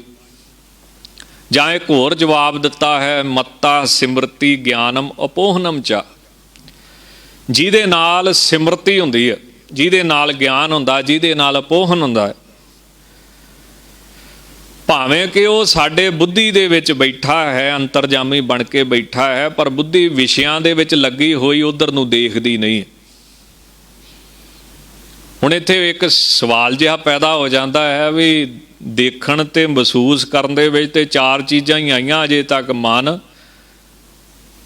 ਬੁੱਧ, ਚਿੱਤ ਤੇ ਹੰਕਾਰ। ਇਹ ਆਤਮਾ ਤਾਂ ਨਹੀਂ, ਪਰਮਾਤਮਾ ਤਾਂ ਨਹੀਂ ਮਹਿਸੂਸ ਹੋਣ ਦੇ ਵਿੱਚ ਆਉਂਦਾ। ਜਾਂ ਮਨ ਖਿਆਲ ਪੈਦਾ ਕਰ ਰਿਹਾ, ਜਾਂ ਤੇ ਇਹ ਚੀਜ਼ ਮਹਿਸੂਸ ਹੋਣ 'ਚ ਆ ਰਹੀ ਹੈ ਵੀ ਖਿਆਲ ਚੱਲ ਰਹੇ, ਉਹ ਕੀ ਹੋ ਗਿਆ? ਮਨ। ਜਾਂ ਲਗਾਤਾਰ ਕਿਸੇ ਚੀਜ਼ ਨੂੰ ਚੇਤੇ ਕੀਤਾ ਜਾ ਰਿਹਾ, ਉਹ ਕੀ ਹੋ ਗਿਆ? ਚਿੱਤ, ਸਿਮਰਤੀ। ਜਾਂ ਫਿਰ ਕੋਈ ਫੈਸਲਾ ਲਿਆ ਜਾ ਰਿਹਾ, ਉਹ ਕੀ ਹੋ ਗਈ? ਬੁੱਧੀ, ਦਿਮਾਗ। ਜਾਂ ਫਿਰ ਮੈਂ ਕਰੂੰਗਾ, ਮੈਂ ਚੱਲਿਆ ਉੱਥੇ, ਇਹ ਮੈਂ ਹੰਕਾਰ ਅਨੁਭਵ 'ਚ ਆਉਂਦਾ ਵਾ। ਹੋਰ ਤਾਂ ਇਹਨਾਂ ਦੇ ਪਿੱਛੇ ਦੇ ਕੋਈ ਚੀਜ਼ ਆਉਂਦੀ ਨਹੀਂ ਅਨੁਭਵ ਦੇ ਵਿੱਚ। ਤਾਂ ਭਾਈ ਸਾਹਿਬ, ਭਾਈ ਗੁਰਦਾਸ ਸਾਹਿਬ ਜੀ ਇਸ ਗੱਲ ਦਾ ਜਵਾਬ ਦਿੰਦੇ ਨੇ। ਉਹ ਲਿਖਦੇ ਨੇ, ਪੌਣ ਪਾਣੀ ਬੈ ਸੰਤਰੋ, ਚੌਥੀ ਧਰਤੀ ਸੰਗ ਮਿਲਾਈ, ਪੰਚਮ ਵਿੱਚ ਆਕਾਸ ਕਰ ਕਰਤਾ ਛਠਮ ਅਦਿਸ਼ਟ ਸਮਾਈ। ਜਿਹੜੀ ਉਹਨਾਂ ਦੀ ਵਾਰ ਹੈ, ਜਿਹਦਾ ਗਿਆਨ ਰਤਨਾਵਲੀ ਨਾਮ ਭਾਈ ਸਾਹਿਬ ਭਾਈ ਮਨੀ ਸਿੰਘ ਜੀ ਮੰਨੇ ਜਾਂਦੇ ਨੇ ਕਿ ਉਹਨਾਂ ਨੇ ਟੀਕਾ ਕੀਤਾ ਉਹਦਾ, ਉਹ ਲਿਖਦੇ ਨੇ ਭਾਈ ਗੁਰਦਾਸ ਸਾਹਿਬ ਜੀ ਕਿ ਜਿੰਨਾ ਚਿਰ ਬੰਦੇ ਦੇ ਵਿੱਚ ਅਗਿਆਨਤਾ ਬੈਠੀ ਹੈ ਉਨਾ ਚਿਰ ਉਹਨੂੰ ਵਾਹਿਗੁਰੂ ਦੀ ਪ੍ਰਤੀਤੀ ਨਹੀਂ ਆਵੇਗੀ ਕਿ ਉਹ ਸਰੀਰ 'ਚ ਬੈਠਾ ਹੈ। ਇਹ ਅਗਿਆਨਤਾ ਹੀ ਹੈ ਜਿਹੜੀ ਉਹਨੂੰ ਮਿਲ ਦੇ ਵਿੱਚ ਰੋਕ ਪਾਉਂਦੀ ਹੈ। ਅਗਿਆਨਤਾ ਦੀ ਨਿਸ਼ਾਨੀ ਕੀ ਹੈ ਵੀ ਜੇ ਤੇ ਵਾਹਿਗੁਰੂ ਤੇ ਭਰੋਸਾ ਨਹੀਂ ਆ ਰਿਹਾ, ਗੁਰਬਾਣੀ ਤੇ ਭਰੋਸਾ ਨਹੀਂ ਆ ਰਿਹਾ, ਸ਼ਬਦ ਤੇ ਭਰੋਸਾ ਨਹੀਂ ਆ ਰਿਹਾ, ਤੇ ਅਗਿਆਨਤਾ ਹੈ ਭਾਈ ਗੁਰਦਾਸ ਸਾਹਿਬ ਜੀ ਦੇ ਮੁਤਾਬਕ। ਇਹ ਅਗਿਆਨਤਾ ਹੀ ਪਰਮਾਤਮਾ ਨੂੰ ਦਿਖਣ ਦੇ ਵਿੱਚ ਸਭ ਤੋਂ ਵੱਡਾ ਪਰਦਾ ਹੈ। ਹੁਣ ਦੇਖਣ ਸੁਣਨ ਦੇ ਵਿੱਚ, ਮਹਿਸੂਸ ਕਰਨ ਦੇ ਵਿੱਚ ਚਾਰ ਚੀਜ਼ਾਂ ਹੀ ਆਉਂਦੀਆਂ: ਮਨ, ਬੁੱਧ, ਚਿੱਤ ਤੇ ਹੰਕਾਰ। ਆਤਮਾ ਤਾਂ ਨਾ ਦੇਖਣ 'ਚ, ਨਾ ਸੁਣਨ 'ਚ, ਨਾ ਮਹਿਸੂਸ। ਜਿੱਦਾਂ ਸਿਰ ਪੀੜ ਹੁੰਦਾ, ਉਹ ਕੀ ਹੁੰਦਾ? ਮਹਿਸੂਸ। ਇੱਦਾਂ ਕਦੀ ਮਹਿਸੂਸ ਹੋਈ ਵੀ ਕਿਸੇ ਦਿਲ ਦੇ ਖਾਨੇ 'ਚ ਬੈਠੀ ਆ? ਇੱਦਾਂ ਵੀ ਨਹੀਂ ਹੋਇਆ ਕਦੀ। ਤੇ ਦੇਖਣ ਵਾਲੀ ਗੱਲ ਤੇ ਹੈ ਹੀ ਬੜੀ ਦੂਰ ਦੀ ਹੈ, ਵੀ ਬਾਹਰ ਉਹ ਦਿਖਦੀ ਹੋਵੇ ਕਿਸੇ ਨੂੰ, ਉਹ ਤਾਂ ਅਦ੍ਰਿਸ਼ਟ ਅਗੋਚਰ ਕਿਹਾ ਜਾਂਦਾ ਹੈ ਉਸ ਨੂੰ। ਤਾਂ ਵਿਦਵਾਨਾਂ ਨੇ ਇੱਕ ਕਾਢ ਕੱਢੀ, ਉਹ ਕੀ ਵੀ ਜਿਹੜੀ ਚੀਜ਼ ਨੂੰ ਸੱਟ ਲੱਗਦੀ ਆ ਉਹ ਆਤਮਾ ਨਹੀਂ ਆ। ਮੰਨ ਲਓ ਸਾਰਿਆਂ ਨੂੰ ਸਰੋਪੇ ਦਿੱਤੇ ਤੇ ਮੈਨੂੰ ਸਰੋਪਾ ਦਿੱਤਾ ਹੀ ਨਹੀਂ। ਹੁਣ ਜਿਹੜੇ ਮੇਰੇ ਦਿਲ ਤੇ ਸਾੜ ਜਿਹਾ ਪਿਆ ਨਾ, ਇਹ ਕੀ ਆ? ਮੇਰੀ ਹਉਮੈ ਹੈ। ਤਾਂ ਉਹ ਕਹਿੰਦੇ ਜੇ ਤਾਂ ਸੱਟ ਲੱਗਦੀ ਆ ਦਿਲ ਤੇ, ਕੋਈ ਈਰਖਾ ਹੁੰਦੀ ਹੈ, ਦਵਾਇਸ਼ ਹੁੰਦੀ ਹੈ, ਕੋਈ ਮੋਹ ਹੁੰਦਾ ਹੈ, ਤਾਂ ਇਹ ਚੀਜ਼ਾਂ ਆਤਮਾ ਨਹੀਂ। ਐਵੇਂ ਭੁਲੇਖਾ ਕੱਢਦੇ। ਇਹ ਮਨ ਹੋ ਸਕਦਾ ਹੈ, ਚਿੱਤ ਹੋ ਸਕਦਾ ਹੈ, ਬੁੱਧੀ ਹੋ ਸਕਦੀ ਹੈ, ਜਾਂ ਹੰਕਾਰ ਤੇ ਫਿਰ ਹੋਵੇਗਾ ਨਾ। ਸਭ ਤੋਂ ਪੁਰਾਤਨ ਇਹ ਮੰਨਿਆ ਜਾਂਦਾ ਹੈ, ਕਿਉਂ ਪਰਮਾਤਮਾ ਨੇ ਜਦੋਂ ਦੁਨੀਆ ਬਣਾਈ ਤਾਂ ਉਹਨਾਂ ਨੇ ਵੀ ਪਹਿਲਾਂ ਸ਼ੁੱਧ ਹੰਕਾਰ ਪੈਦਾ ਕੀਤਾ ਨਾ ਮਾਇਆ ਤੋਂ। ਮੈਂ ਇੱਕ ਤੋਂ ਬਹੁਤ ਰੂਪ ਹੋਵਾਂ, ਜਿਹੜੀ ਮੈਂ ਸੀ ਇੱਕ ਤੋਂ ਬਹੁਤ ਰੂਪ ਹੋਵਾਂ, ਇਹ ਸ਼ੁੱਧ ਹੰਕਾਰ ਸਭ ਤੋਂ ਪਹਿਲਾਂ ਵਾਹਿਗੁਰੂ ਨੇ ਸਿਰਜਿਆ। ਇਸੇ ਕਰਕੇ ਇਹਨਾਂ ਤੋਂ ਵਾਹਿਗੁਰੂ ਕਿਰਪਾ ਕਰਕੇ ਕਿਸੇ ਨੂੰ ਛਡਾ ਲੇ, ਆਪਣੇ ਆਪ ਇਹਨਾਂ ਤੋਂ ਕੋਈ ਨਹੀਂ ਬਚ ਸਕਦਾ। ਇਸੇ ਕਰਕੇ ਗੁਰਬਾਣੀ ਦੇ ਵਿੱਚ ਅਰਦਾਸਾਂ ਆਉਂਦੀਆਂ ਨੇ, ਕਾਮ ਕ੍ਰੋਧ ਅਰ ਲੋਭ ਮੋਹ ਬਿਨ ਸਜਾਏ ਹੰਬੇਵ, ਨਾਨਕ ਪ੍ਰਭ ਸਰਣਾਗਤੀ ਕਰ ਪ੍ਰਸਾਦ ਗੁਰਦੇਵ। ਇਹ ਚੀਜ਼ਾਂ ਗੁਰੂ ਸਾਹਿਬ ਹੀ ਛਡਾ ਸਕਦੇ, ਹੋਰ ਕੋਈ ਨਹੀਂ। ਚਲੋ ਇਸ ਪਾਸੇ ਨਾ ਜਾਈਏ ਤਾਂ ਕਹਿੰਦੇ ਜਿਹੜੀ ਸੱਟ ਲੱਗਦੀ ਹੈ ਉਹ ਹਉਮੈ ਹੁੰਦੀ ਹੈ, ਉਹ ਆਤਮਾ ਨਹੀਂ ਆ। ਜਿਹੜਾ ਖਿਆਲ ਪੈਦਾ ਕਰਦੀ ਆ ਉਹ ਮਨ ਹੈ, ਉਹ ਵੀ ਆਤਮਾ ਨਹੀਂ ਆ। ਜਿਹੜੀ ਕਿਸੇ ਨੂੰ ਚੇਤੇ ਕਰਦੀ ਪਈ ਆ ਉਹ ਚਿੱਤ ਆ, ਉਹ ਵੀ ਆਤਮਾ ਨਹੀਂ ਆ। ਜਿਹੜੀ ਫੈਸਲਾ ਲੈਂਦੀ ਪਈ ਆ ਬੁੱਧੀ ਆ, ਉਹ ਵੀ ਆਤਮਾ ਨਹੀਂ।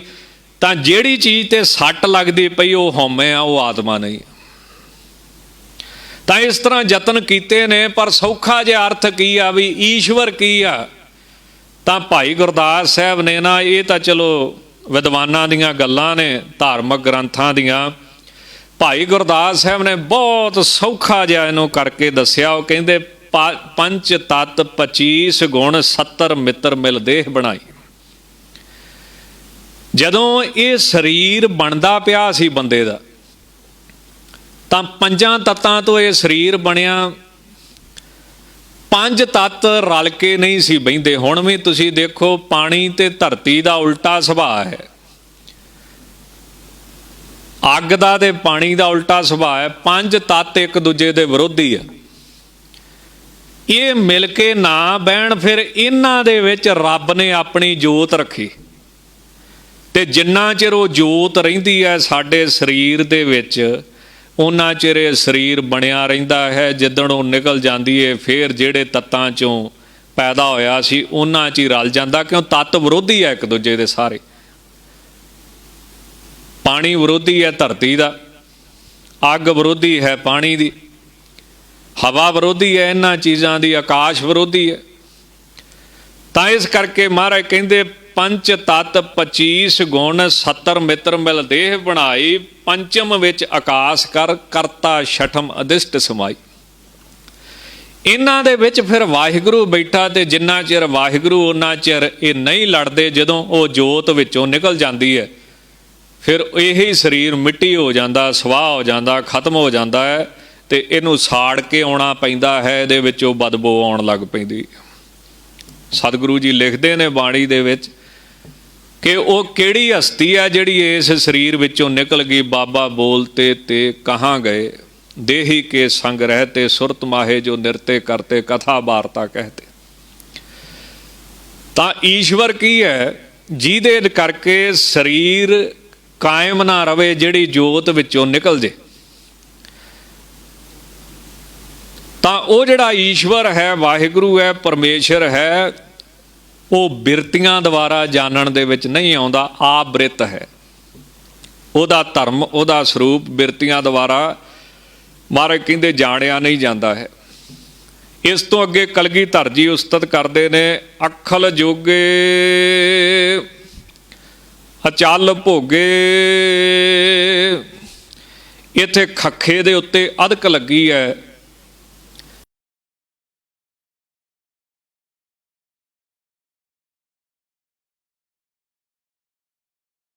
ਉਹ ਖੱਖੇ ਨੂੰ ਆ ਸਿਹਾਰੀ।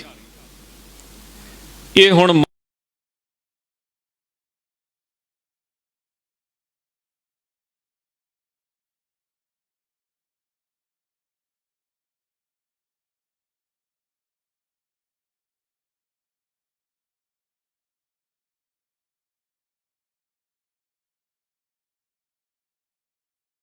ਜਿਹੜੇ ਮਹਾਂਪੁਰਸ਼ਾਂ ਨੇ ਉਚਾਰਨ ਕੀਤੇ ਨੇ, ਜਿਵੇਂ ਅਮਰ ਸ਼ਹੀਦ ਸੰਤ ਬਾਬਾ ਜਰਨੈਲ ਸਿੰਘ ਜੀ ਭਿੰਡਰਾਂ ਵਾਲਿਆਂ ਨੇ,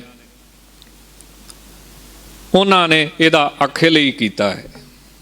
ਜਿਵੇਂ ਬਣਦਾ ਹੈ ਸੰਸਕ੍ਰਿਤ ਮੁਤਾਬਕ ਜਿਹੜਾ ਸ਼ੁੱਧ ਹੈ, ਅਖਿਲ ਮੈਨੇ ਸਮੂਹ, ਸਮੂਹ ਦੇ ਵਿੱਚ ਜੋਗੇ ਜੁੜਿਆ ਹੋਇਆ ਹੈ। ਹੁਣ ਇਹਦਾ ਪ੍ਰਮਾਣ ਗੁਰਬਾਣੀ ਵੀ ਦਿੰਦੀ ਹੈ। ਫਰੀਦਾ ਖਾਲਕ ਖਲਕ ਮਹਿ, ਖਲਕ ਵਸੈ ਰੱਬ ਮਾਹੇ, ਮੰਦਾ ਕਿਸ ਨੂੰ ਆਖੀਏ ਜਾਂ ਤਿਸ ਬਿਨ ਕੋਈ ਨਾ ਹੈ। ਨਾਲੇ ਧਾਰਮਿਕ ਗ੍ਰੰਥ ਕਹਿੰਦੇ ਨੇ ਕਿ ਜਿਹੜਾ ਤਾਪ ਦੇ ਵਿੱਚ ਵੱਡਾ ਹੋਵੇ, ਸਵਾਧਿਆਏ ਦੇ ਵਿੱਚ ਵੱਡਾ ਹੋਵੇ, ਜਿਹੜਾ ਆਪਤ ਪੁਰਖ ਹੋਵੇ, ਉਹਨੂੰ ਪੁੱਛਣਾ ਚਾਹੀਦਾ ਹੈ ਤੇ ਉਹਦੀ ਮੰਨਣੀ ਚਾਹੀਦੀ ਹੈ। ਹੁਣ ਆਪਾਂ ਹਰੇਕ ਨੂੰ ਮੂੰਹ ਚੁੱਕ ਕੇ ਜੇ ਪੁੱਛੀਏ ਵੀ ਆ ਰੱਬ ਬਾਰੇ ਦੱਸ, ਤੇ ਉਹਨੇ ਫਿਰ ਪਤਾ ਨਹੀਂ ਸਹੀ ਦੱਸਣਾ ਕਿ ਗਲਤ ਦੱਸਣਾ ਹੈ। ਧਾਰਮਿਕ ਗ੍ਰੰਥ ਕਹਿੰਦੇ ਨੇ ਉਹਨੂੰ ਪੁੱਛੋ ਜਿਹੜਾ ਆਪਤ ਪੁਰਖ ਹੋਵੇ। ਸ਼੍ਰੀ ਮੱਧ ਵਾਲਮੀਕ ਜਿਹੜੀ ਰਮਾਇਣ ਆ ਵਾਲਮੀਕ ਜੀ ਨੇ ਲਿਖੀ, ਉਹਦੇ ਸ਼ੁਰੂ ਦੇ ਵਿੱਚ ਜਿਹੜਾ ਪਹਿਲਾ ਸ਼ਲੋਕ ਆਉਂਦਾ ਨਾ ਬਾਲ ਕਾਂਡ ਦਾ, ਉਹ 'ਚ ਬੜੀ ਸੋਹਣੀ ਗੱਲ ਲਿਖੀ ਹੈ ਕਿ ਕਿਹਨੂੰ ਪੁੱਛਾਂ। ਤਾਂ ਕਹਿੰਦੇ ਜਿਹੜੇ ਤਪੱਸਿਆ ਤੇ ਸਵਾਧਿਆਏ ਦੇ ਵਿੱਚ ਜਿਹਦੇ ਕਦੀ ਨਾਗਾ ਨਾ ਹੋਵੇ, ਬੋਲਣ ਦੇ ਵਿੱਚ ਜਿਹੜਾ ਆਪਤ ਪੁਰਖ ਹੋਵੇ, ਸ੍ਰੇਸ਼ਟ ਪੁਰਖ ਹੋਵੇ, ਉਹਨੂੰ ਪੁੱਛਣਾ ਚਾਹੀਦਾ ਹੈ। ਬੜਾ ਸੋਹਣਾ ਸ਼ਲੋਕ ਆਉਂਦਾ, ਤਪਾ ਸਵਾਧਿਆਇਆ ਨਿਰਤਮ ਵਾਗ ਵਿਦਾਮ ਵਰਮ ਨਾਰਦਮ ਪਰਿਪੱਛ ਵਾਲਮੀਕੀ ਮੁਨੀ ਪੁੰਗਵਮ। ਤਪੱਸਿਆ ਤੇ ਸਵਾਧਿਆਏ 'ਚ ਜਿਹੜਾ ਨਿਰਤ ਰਹਿੰਦਾ ਹੈ, ਬੋਲਣ ਵਾਲਿਆਂ ਦੇ ਵਿੱਚੋਂ ਜਿਹੜਾ ਸਭ ਤੋਂ ਸ੍ਰੇਸ਼ਟ ਹੈ, ਉਹਨੂੰ ਵਾਲਮੀਕ ਜੀ ਨੇ ਪ੍ਰਸ਼ਨ ਕੀਤਾ ਸਭ ਤੋਂ ਪਹਿਲਾਂ। ਉਹ ਕੌਣ ਸੀ? ਨਾਰਦ। ਹੁਣ ਨਾਰਦ ਦਾ ਅਰਥ ਕੀ ਹੁੰਦਾ ਹੈ? ਨਾਰ ਕਹਿੰਦੇ ਨੇ ਨਰ ਸੰਬੰਧੀ ਗਿਆਨ, ਜਾਂ ਨਰ ਤੇ ਨਾਰਾਇਣ ਦੇ ਉਪਲਬਧ ਗਿਆਨ ਨੂੰ ਕੀ ਕਹਿੰਦੇ? ਨਾਰ। ਨਰ ਤੇ ਨਾਰਾਇਣ ਦੇ ਸੰਬੰਧੀ ਗਿਆਨ ਨੂੰ ਨਾਰ ਕਹਿੰਦੇ ਨੇ, ਤੇ ਉਸ ਗਿਆਨ ਨੂੰ ਦੇਣ ਵਾਲੇ ਨੂੰ ਨਾਰਦ ਕਹਿੰਦੇ ਨੇ। ਇੱਕ ਤਾਂ ਅਸੀਂ ਬਣਾ ਲਿਆ ਨਾ ਜਿਹੜਾ ਚੁਗਲੀਆਂ ਕਰਦਾ, ਉਹ ਨਾਰਦ ਨਹੀਂ। ਇੱਥੇ ਜਿਹਨੂੰ ਨਰ ਤੇ ਨਾਰਾਇਣ ਵਾਹਿਗੁਰੂ ਦਾ ਜਿਹਨੂੰ ਗਿਆਨ ਹੈ, ਪਰਮੇਸ਼ਰ ਦਾ ਗਿਆਨ ਹੈ, ਜੀਵ ਦਾ ਤੇ ਪਰਮਾਤਮਾ ਦਾ ਜਿਹਨੂੰ ਸੰਪੂਰਨ ਗਿਆਨ ਹੈ, ਉਹਦਾ ਜਿਹੜਾ ਗਿਆਨ ਕਰਾਵੇ ਉਹਨੂੰ ਨਾਰਦ ਕਹਿੰਦੇ ਨੇ। ਤਾਂ ਕੀ ਲਿਖਦੇ ਧਾਰਮਿਕ ਗ੍ਰੰਥ? ਨਾਰਮ ਦਦਾਤੀ ਇਤੀ ਨਾਰਦਾ ਹੈ। ਨਾਰ ਸੰਬੰਧੀ ਜਿਹੜਾ ਗਿਆਨ ਦੇਵੇ, ਨਾਰਾਇਣ ਸੰਬੰਧੀ ਜਿਹੜਾ ਗਿਆਨ ਦੇਵੇ ਉਹਨੂੰ ਨਾਰਦ ਕਹਿੰਦੇ ਹਨ।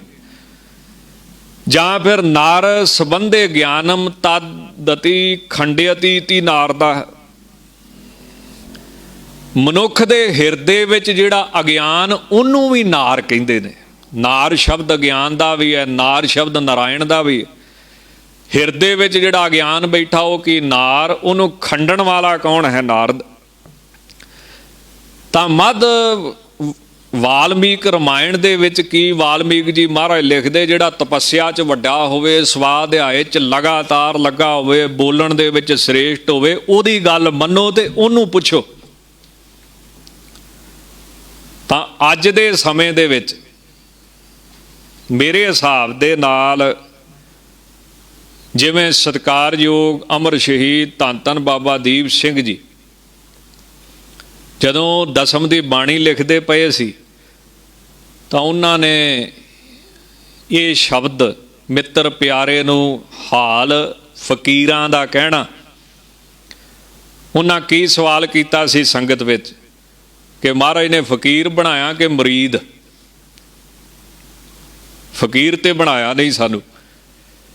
ਤਾਂ ਉਹਨਾਂ ਦੇ ਜੋ ਇਤਿਹਾਸਕਾਰਾਂ ਲਿਖਿਆ ਹੈ, ਇਹ ਸੰਗਤ ਨੂੰ ਬੇਨਤੀ ਕਰਕੇ ਉਹਨਾਂ ਆਖਿਆ ਸੀ ਕਿ ਸ਼ੁੱਧ ਪਾਠ ਮੁਰੀਦ ਹੈ, ਜਿਹੜਾ ਅੱਜ ਕੱਲ੍ਹ ਚੱਲਦਾ, ਮਿੱਤਰ ਪਿਆਰੇ ਨੂੰ ਹਾਲ ਮੁਰੀਦਾਂ ਦਾ ਕਹਿਣਾ, ਤੁਧ ਬਿਨ ਰੋਗ ਰਜਾਈਆਂ ਦਾ ਉੱਡਣ, ਨਾਗ ਨਿਵਾਸਾਂ ਦੇ ਰਹਿਣ। ਉਹਨਾਂ ਦਾ ਮੰਨਿਆ ਗਿਆ ਪਾਠ। ਕਿਉਂ? ਤਾਂ ਉਸ ਸਮੇਂ ਸੰਗਤ ਵਿੱਚ ਗੱਲ ਚੱਲਦੀ ਹੈ ਕਿ ਤੁਕ ਬਦਲਣ ਵਾਲੇ ਨੂੰ ਸਿਰ ਦੇਣਾ ਪੈਂਦਾ ਹੈ। ਉਹ ਸਿਰ ਲੱਥ ਸੂਰਮੇ ਹੋਏ ਨੇ, ਫਿਰ ਜਿਉਂਦੇ ਸ਼ਹੀਦ, ਜਿੰਦਾ ਸ਼ਹੀਦ ਮੰਨੇ ਜਾਂਦੇ ਨੇ ਧੰਨ ਬਾਬਾ ਦੀਪ ਸਿੰਘ ਜੀ। ਤੇ ਉਹਨਾਂ ਨੇ ਫਿਰ ਅਰਦਾਸ ਤੇ ਬੜਾ ਪਹਿਲਾਂ ਹੀ ਕਰਾਤੀ, ਅਰਸੀਸ ਬਾਅਦ 'ਚ ਭੇਟ ਕੀਤਾ, ਪੰਥ ਦੀ ਦਾਤ ਸਮਝ ਕੇ ਪੰਥ ਦੀ ਸੇਵਾ ਚਲਾਇਆ। ਇਸੇ ਤਰ੍ਹਾਂ ਮੇਰੀ ਜੋ ਸ਼ਰਧਾ ਹੈ, ਹਿਸਾਬ ਹੈ, ਇਹ ਅੱਜ ਦੇ ਸਮੇਂ 'ਚ ਸਿਰ ਕਿਹਨੇ ਦਿੱਤਾ ਹੈ? ਉਹ ਦਿੱਤਾ ਹੈ ਸ਼੍ਰੀਮਾਨ ਸੰਤ ਬਾਬਾ ਜਰਨੈਲ ਸਿੰਘ ਜੀ ਖਾਲਸਾ ਪਿੰਡਰਾਂ ਵਾਲੇ। ਤਪ 'ਚ ਵੀ ਵੱਡੇ ਨੇ, ਸਵਾਧਿਆਏ 'ਚ ਵੀ ਵੱਡੇ ਨੇ, ਕੁਰਬਾਨੀ ਵਿੱਚ ਵੀ ਵੱਡੇ ਨੇ। ਉਹਨਾਂ ਨੇ ਜਿਹੜਾ ਪਾਠ ਕੀਤਾ ਨਾ ਅਖਿਲ ਜੋਗੇ ਵਾਲਾ, ਸੰਸਕ੍ਰਿਤ ਮੁਤਾਬਕ ਜਿਹਨੂੰ ਅਖਿਲ ਕਹਿੰਦੇ ਨੇ, ਅਖਿਲ ਉਹੀ ਸ਼ੁੱਧ ਹੋਣਾ ਚਾਹੀਦਾ ਵਾ ਅਰਥ ਮੁਤਾਬਕ, ਤੇ ਉਹੀ ਹੀ ਪੜ੍ਹਨਾ ਚਾਹੀਦਾ ਹੈ, ਕਿਉਂਕਿ ਤਪ 'ਚ ਵੱਡੇ ਨੇ, ਕੁਰਬਾਨੀ 'ਚ ਵੱਡੇ ਨੇ, ਔਰ ਫਿਰ ਆਪਣਾ ਉਹਨਾਂ ਸੀਸ ਵੀ ਦਿੱਤਾ ਹੈ ਪੰਥ ਵਾਸਤੇ, ਧਰਮ ਵਾਸਤੇ। ਬਾਕੀ ਤੇ ਸਾਰੇ ਪਤਾ ਹੀ ਹੈ, ਵਾਹਿਗੁਰੂ ਜਾਣਦਾ ਹੈ। ਤਾਂ ਅਖਿਲ ਜੋਗੇ, ਅਖਿਲ ਮੈਨੇ ਸਮੂਹ, ਜਿਹੜਾ ਸਮੂਹ ਦੇ ਵਿੱਚ ਜੁੜਿਆ ਹੋਇਆ, ਹਰ ਜਗ੍ਹਾ ਤੇ ਜਿਹੜਾ ਵਾਹਿਗੁਰੂ ਪਰਮੇਸ਼ਰ ਬੈਠਾ ਹੋਇਆ ਹੈ। ਅਚਲ ਭੋਗੇ ਜੋ ਚੱਲੇ ਨਾ, ਅਸਥਿਤ ਨਾਸ਼ ਰਹਿਤ, ਭੋਗ ਸੰਗਿਆ ਪਦਾਰਥ ਜਾਂ ਆਨੰਦ। ਜਿਸ ਵਾਹਿਗੁਰੂ ਦਾ ਜਿਹੜਾ ਆਨੰਦ ਹੈ ਉਹ ਚਲਾਏਮਾਨ ਨਹੀਂ, ਨਾਸ਼ ਰਹਿਤ ਨਹੀਂ। ਹੇ ਅਕਾਲ ਪੁਰਖ, ਤੇਰੇ ਸਰੂਪ ਦਾ ਭੋਗ ਆਨੰਦ ਹਮੇਸ਼ਾ ਅਚਲ ਬਣਿਆ ਰਹਿੰਦਾ ਹੈ। ਜਿਹੜਾ ਸੰਪਰਦਾਇ ਗਿਆਨੀਆਂ ਨੇ ਆਨੰਦ ਦਾ ਅਰਥ ਕੀਤਾ ਹੈ, ਉਹ ਹੈ ਅੰਨ ਦਾ। ਅੰਨ ਵੱਖਰਾ ਕਰਕੇ, ਦਾ ਵੱਖਰਾ ਕਰਕੇ ਅੰਨ ਦਾ ਅਰਥ ਕੀਤਾ ਰਹਿਤ, ਦਾ ਦਾ ਅਰਥ ਕੀਤਾ ਦਵੈਤ, ਦੂਜਾ। ਉਹ ਸਵਾਦ ਜਿਹਦੇ ਵਿੱਚ ਦੂਜੇ ਦੀ ਲੋੜ ਨਹੀਂ। ਹੁਣ ਦੁਨੀਆ ਦੇ ਵਿੱਚ ਜਿੰਨੇ ਆਨੰਦ ਨੇ, ਇਹ 'ਚ ਦੂਜਾ ਚਾਹੀਦਾ ਹੈ। ਅੱਖਾਂ ਨੂੰ ਦੇਖਣ ਵਾਸਤੇ ਦ੍ਰਿਸ਼ ਚਾਹੀਦਾ ਹੈ, ਉਹਨਾਂ 'ਚ ਅੱਖਾਂ ਨੂੰ ਠੰਡ ਨਹੀਂ ਪੈਂਦੀ। ਕੰਨਾਂ ਨੂੰ ਸੁਣਨ ਵਾਸਤੇ ਦੂਜਾ ਸ਼ਬਦ ਚਾਹੀਦਾ ਹੈ, ਨਿੰਦਿਆ ਚੁਗਲੀ ਚਾਹੀਦੀ ਹੈ। ਰਸਨਾ ਨੂੰ ਪਦਾਰਥ ਚਾਹੀਦਾ ਹੈ, ਪਦਾਰਥ ਵੀ ਦੂਜਾ ਹੀ ਹੈ। ਅੱਜ ਕੱਲ੍ਹ ਤੇ ਹੋਰ ਸਿਸਟਮ ਨਵਾਂ ਚੱਲ ਪਿਆ, ਜੇ ਵਿਹਲੇ ਬੈਠੇ ਤੇ ਫੇਸਬੁੱਕ ਦਾ ਮੂੰਹ ਦੇਖੀ ਜਾਓ, ਦੂਜਾ ਫੋਨ ਚਾਹੀਦਾ ਹੈ ਨਾਲ। ਇਕੱਲਾ ਤੇ ਕੋਈ ਬਹਿੰਦਾ ਹੀ ਨਹੀਂ। ਜਿਹੜੇ ਇਕੱਲੇ ਬਹਿੰਦੇ ਨੇ ਉਹ ਮਨ ਦੇ ਖਿਆਲਾਂ 'ਚ ਵਹਿ ਤੁਰਦੇ ਨੇ, ਖਿਆਲ ਵੀ ਤੇ ਦੂਜੇ ਹੀ ਨੇ। ਤਾਂ ਪੁਰਸ਼ ਨੂੰ ਇਸਤਰੀ ਚਾਹੀਦੀ ਹੈ, ਇਸਤਰੀ ਨੂੰ ਪੁਰਸ਼ ਚਾਹੀਦਾ ਹੈ, ਇਸਤਰੀ ਨੂੰ ਅੱਗੇ ਪੈਸਾ ਚਾਹੀਦਾ ਹੈ, ਪੁਰਸ਼ ਨੂੰ ਅੱਗੇ ਜਾਇਦਾਦ ਚਾਹੀਦੀ, ਦੂਜਾ ਚਾਹੀਦਾ ਇਹਨਾਂ ਨੂੰ ਸਵਾਦ ਵਾਸਤੇ। ਪਰ ਅਸਲੀ ਸਵਾਦ ਕਿਹੜਾ ਹੁੰਦਾ ਹੈ? ਜਿੱਥੇ ਦੂਜੇ ਦੀ ਲੋੜ ਨਹੀਂ। ਉਹ ਕੀ ਆ? ਆਨੰਦ ਭਇਆ ਮੇਰੀ ਮਾਏ ਸਤਿਗੁਰੂ ਮੈਂ ਪਾਇਆ। ਉਹ ਜਦੋਂ ਸਤਿਗੁਰੂ ਪ੍ਰਾਪਤ ਹੁੰਦਾ ਹੈ ਫਿਰ ਉਹ ਸਵਾਦ ਪੈਦਾ ਹੁੰਦਾ ਜਿਹਦੇ 'ਚ ਦੂਜੇ ਦੀ ਕੋਈ ਗੱਲ ਨਹੀਂ ਆ, ਹੋਵੇ ਤਾਂ ਵੀ ਕੋਈ ਗੱਲ ਨਹੀਂ ਆ, ਨਾ ਹੋਵੇ ਤਾਂ ਵੀ ਕੋਈ ਗੱਲ ਨਹੀਂ। ਉਹਨੂੰ ਕੀ ਕਹਿੰਦੇ? ਆਨੰਦ। ਜਿਹੜਾ ਦੂਜੇ ਤੋਂ ਪੈਦਾ ਹੁੰਦਾ ਉਹ ਖਤਮ ਹੋ ਜਾਂਦਾ। ਇਸ ਕਰਕੇ ਆਨੰਦ ਸ਼ਬਦ ਦਾ ਅਰਥ ਕਮਾਲ ਦਾ ਕੀਤਾ ਮਹਾਂਪੁਰਸ਼ਾਂ ਨੇ। ਅੰਨ ਮੈਨੇ ਰਹਿਤ, ਦੱਦਾ ਮੈਨੇ ਦੂਜਾ। ਦੁਨੀਆ ਦਾ ਜਿੰਨਾ ਆਨੰਦ ਹੈ ਦੂਜੇ ਤੋਂ ਪੈਦਾ ਹੁੰਦਾ ਹੈ। ਆਪਣਾ ਆਨੰਦ ਕਿਹਨੂੰ ਆਉਂਦਾ ਹੈ? ਸੁਖਮਨੀ ਸਾਹਿਬ ਦਾ ਪਾਠ ਕਰਦਿਆਂ ਕਈ ਵਾਰੀ ਇੱਕ ਪੰਕਤੀ ਦਾ ਅਰਥ ਨਹੀਂ ਲੱਗਦਾ। ਆਤਮ ਰਸ ਬ੍ਰਹਮ ਗਿਆਨੀ ਚੀਨਾ। ਆਪ ਦਾ ਸਵਾਦ ਬ੍ਰਹਮ ਗਿਆਨੀ ਹੀ ਲੈਂਦਾ, ਬਾਕੀ ਸਾਰੇ ਦੂਜੇ ਦੇ ਸਵਾਦ 'ਚ ਖੁਬੇ ਨੇ। ਜਿਹੜੇ ਕੋਈ ਇਕੱਲੇ ਬਹਿੰਦੇ ਨੇ ਉਹ ਖਿਆਲਾਂ 'ਚ ਬਹਿ ਤੁਰਦੇ ਨੇ। ਇਸੇ ਕਰਕੇ ਕਹਿੰਦੇ ਇਕੱਲੇ ਬਹਿਣਾ ਮਨ ਨਾਲ ਬਹਿਣਾ, ਸਾਧ ਸੰਗ 'ਚ ਬਹਿਣਾ ਗੁਰੂ ਨਾਲ ਬਹਿਣਾ। ਤਾਂ ਆਪ ਦਾ ਸਵਾਦ ਸਿਰਫ ਆਤਮ ਰਸ ਬ੍ਰਹਮ ਗਿਆਨੀ ਲੈਂਦਾ, ਬਾਕੀ ਸਾਰਾ ਸੰਸਾਰ ਦੂਜੀ ਵਸਤੂ 'ਚ ਸਵਾਦ ਭਾਲਦਾ ਹੈ। ਤੇ ਇਹਨੂੰ ਹੀ ਗੁਰਬਾਣੀ ਨੇ ਦਵੈਤ ਆਖਿਆ ਵਾ, ਜਿਹੜੀ ਮਿਟਦੀ ਨਹੀਂ, ਜ਼ੋਰ ਲਾ ਕੇ ਮਰ ਜੇ ਕੋਈ। ਫਿਰ ਕਹਿਤਾ ਮਹਾਰਾਜ ਨੇ, ਮਹਾਰਾਜ ਨੂੰ ਪੁੱਛਿਆ ਸੂਰਮਾ ਕੌਣ ਆ? ਮਹਾਰਾਜ ਕਹਿੰਦੇ ਜਿੰਨੇ ਦੂਜੇ ਨੂੰ ਮਾਰ ਲਿਆ। ਜੋ ਇਸ ਮਾਰੇ ਸੋਈ ਸੂਰਾ, ਦਵੈਤ। ਮਹਾਰਾਜ ਜੀ ਨੂੰ ਪੁੱਛਿਆ ਪੂਰਾ ਸੰਤ ਕੌਣ ਆ? ਮਹਾਰਾਜ ਕਹਿੰਦੇ ਜੋ ਇਸ ਮਾਰੇ ਸੋਈ ਪੂਰਾ। ਜਿਹਨੇ ਦਵੈਤ ਮਾਰੀ ਆ, ਦੂਜੇ ਦੀ ਖਿੱਚ ਮਾਰੀ ਆ, ਉਹੀ ਪੂਰਾ ਵਾ, ਉਹੀ ਸੂਰਮਾ ਵਾ। ਬਾਕੀ ਗੁਰਬਾਣੀ ਆਪਾਂ ਤੇ ਚਲੋ ਜਦੋਂ ਆਨੰਦ ਸਾਹਿਬ ਪੜ੍ਹਦੇ ਚੇਤਾ ਆਉਂਦਾ ਵੀ ਕੜਾਹ ਪ੍ਰਸ਼ਾਦ ਖਾਣਾ। ਅਸੀਂ ਤਾਂ ਕੜਾਹ ਪ੍ਰਸ਼ਾਦ ਵਾਸਤੇ ਆਨੰਦ ਸਾਹਿਬ ਪੜ੍ਹਦੇ ਹਾਂ। ਪਰ ਅਸਲੀ ਆਨੰਦ ਕੀ ਹੈ? ਜਿੱਥੇ ਦੂਜੇ ਦੀ ਲੋੜ ਹੀ ਨਹੀਂ ਹੈ। ਤਾਂ ਵਾਹਿਗੁਰੂ ਦਾ ਜਿਹੜਾ ਆਨੰਦ ਹੈ ਉਹ ਸਦਾ ਅਚਲ ਹਮੇਸ਼ਾ ਕਾਇਮ ਰਹਿਣ ਵਾਲਾ ਹੈ। ਜਾਂ ਫਿਰ ਅਚਲ ਭੋਗੇ। ਇਹ ਵਾਹਿਗੁਰੂ ਸੱਚੇ ਪਾਤਸ਼ਾਹ ਜੀ ਆਪ ਜੀ ਭੋਗਾਂ ਤੋਂ ਅਚਲ ਹੋ, ਕਿਉਂਕਿ ਸੰਸਾਰ ਦੇ ਰਸ ਆਪ ਜੀ ਨੂੰ ਚਲਾਏਮਾਨ ਨਹੀਂ ਕਰਦੇ, ਆਪ ਜੀ ਨੂੰ ਡਲਾਉਂਦੇ ਨਹੀਂ। ਜਿੰਨਾ ਚਿਰ ਮਨ ਦੇ ਵਿੱਚ ਮਲ ਤੇ ਵਿਖੇਪ ਦੋਸ਼ ਬੈਠੇ ਨੇ, ਉਹਨਾਂ ਚਿਰ ਧਾਰਮਿਕ ਗਿਆਨ ਪ੍ਰਾਪਤ ਕੀਤਿਆਂ ਵੀ ਮਨ ਜਿਹੜਾ ਹੈ ਉਹ ਧਾਰਮਿਕ ਗ੍ਰੰਥਾਂ ਮੁਤਾਬਕ ਸ਼ਾਂਤ ਨਹੀਂ ਹੁੰਦਾ ਕਿਸੇ ਦਾ। ਤ੍ਰਿਸ਼ਨਾ ਫੇਰ ਵੀ ਬਣੀ ਰਹਿੰਦੀ ਹੈ। ਹੁਣ ਮਲ ਕੀ ਹੈ? ਮਲ ਤੇ ਵਿਖੇਪ ਦੋਸ਼ ਕੀ ਹੈ? ਮਲ ਕਹਿੰਦੇ ਪਾਪ ਨੂੰ, ਮੈਲ ਨੂੰ। ਜਿੰਨਾ ਚਿਰ ਹਿਰਦੇ 'ਚ ਮੈਲ ਬੈਠੀ ਹੈ ਉਹਨਾਂ ਚਿਰ ਤ੍ਰਿਸ਼ਨਾ ਲੱਗੀ ਰਹਿਣੀ ਹੈ। ਵਿਖੇਪ ਕਿਹਨੂੰ ਕਹਿੰਦੇ ਨੇ? ਚੰਚਲਤਾ ਨੂੰ, ਦੁੱਖ ਨੂੰ। ਤਾਂ ਮਲ ਤੇ ਵਿਖੇਪ ਦੋਸ਼ ਜਿੰਨਾ ਚਿਰ ਹਿਰਦੇ 'ਚ ਬੈਠੇ ਨੇ ਉਹਨਾਂ ਚਿਰ ਧਾਰਮਿਕ ਗ੍ਰੰਥ ਪੜ੍ਹਿਆਂ ਵੀ ਹਿਰਦੇ ਨੂੰ ਸ਼ਾਂਤੀ ਨਹੀਂ। ਇਹਦਾ ਮਤਲਬ ਕਿ ਅਗਿਆਨ ਬੈਠਾ ਹੈ। ਪਹਿਲਾਂ ਵੀ ਬੇਨਤੀ ਕੀਤੀ ਸੀ, ਜੇ ਅਗਿਆਨ ਬੈਠਾ ਹੈ ਤੇ ਫਿਰ ਗੁਰੂ ਦੇ ਸ਼ਬਦ ਦੀ ਪ੍ਰਤੀਤੀ ਨਹੀਂ, ਗੁਰੂ ਦੇ ਸ਼ਬਦ ਤੇ ਭਰੋਸਾ ਨਹੀਂ।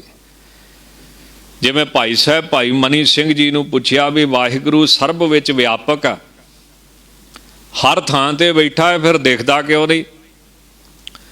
ਤਾਂ ਭਾਈ ਮਨੀ ਸਿੰਘ ਜੀ ਨੇ ਆਖਿਆ ਜਿਵੇਂ ਜਿਵੇਂ ਬੀਜ ਕਾਠ ਵਿੱਚ ਵੀ ਆ, ਫੁੱਲਾਂ ਵਿੱਚ ਵੀ ਆ, ਪੱਤਰਾਂ ਵਿੱਚ ਵੀ ਵਿਆਪਿਆ ਹੋਇਆ, ਪਰ ਫਲਾਂ ਵਿੱਚੋਂ ਦਿਖਦਾ ਹੈ।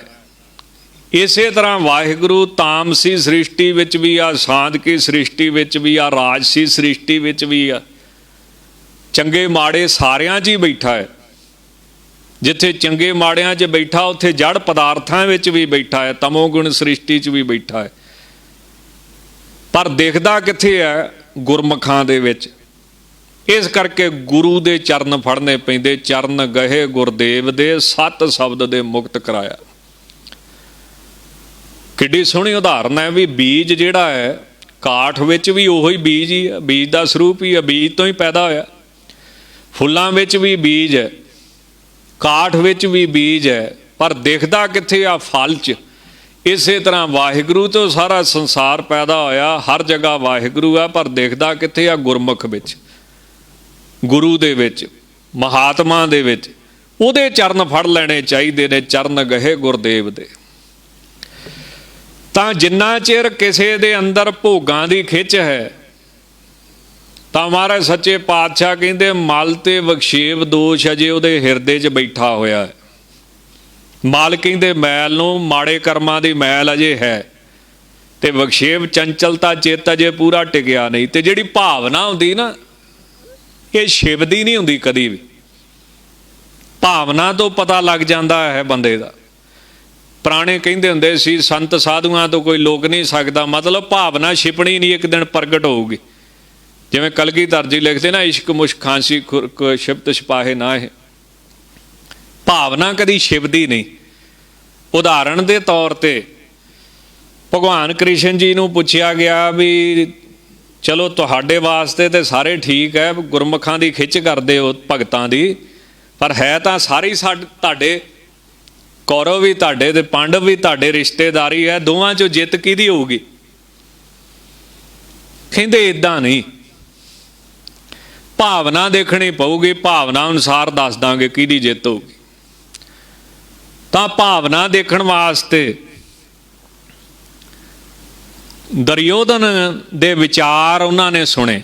ਦੁਰਯੋਧਨ ਕੀ ਕਹਿੰਦਾ ਹੈ, ਜਦੋਂ ਮਹਾਭਾਰਤ ਦਾ ਯੁੱਧ ਸ਼ੁਰੂ ਹੋਣ ਲੱਗਦਾ ਤਾਂ ਉਹ ਕਹਿੰਦਾ ਹੈ ਮਦ ਅਰਥੇ ਤਿਅਗਤ ਜੀਵਿਤਾ, ਵੀ ਮਹਾਰਾਜ ਜੀ ਆ ਜਿੰਨੀ ਫੌਜ ਆ ਇਹ ਮੇਰੇ ਵਾਸਤੇ ਮਰਨ ਵਾਸਤੇ ਆਈ ਆ। ਹੁਣ ਦੁਰਯੋਧਨ ਦੀ ਭਾਵਨਾ ਕੀ ਸੀ ਵੀ ਇਹ ਜਿੰਨੇ ਆ ਸਾਰੇ ਭਾਵੇਂ ਮਰ ਜਾਣ, ਪਰ ਮੈਂ ਕੁਰਸੀ ਨਹੀਂ ਛੱਡਣੀ, ਮੈਂ ਸਿੰਘਾਸਨ ਨਹੀਂ ਛੱਡਣਾ। ਮਦ ਅਰਥੇ ਤਿਅਗਤ ਜੀਵਿਤਾ, ਇਹ ਸਭ ਮੇਰੇ ਵਾਸਤੇ ਮਰਨ, ਅਰਥ ਮੈਨੇ ਵਾਸਤੇ, ਇੱਛਾ ਮੇਰੇ ਵਾਸਤੇ ਜੀਵਨ ਤਿਆਗਣ ਲਈ ਆਏ। ਭਗਵਾਨ ਨੇ ਫਿਰ ਅਰਜਨ ਨੂੰ ਪੁੱਛਿਆ ਵੀ ਅਰਜਨ ਹੁਣ ਇਹਦੀ ਭਾਵਨਾ ਕਿੱਦਾਂ ਵੇਖੀਏ?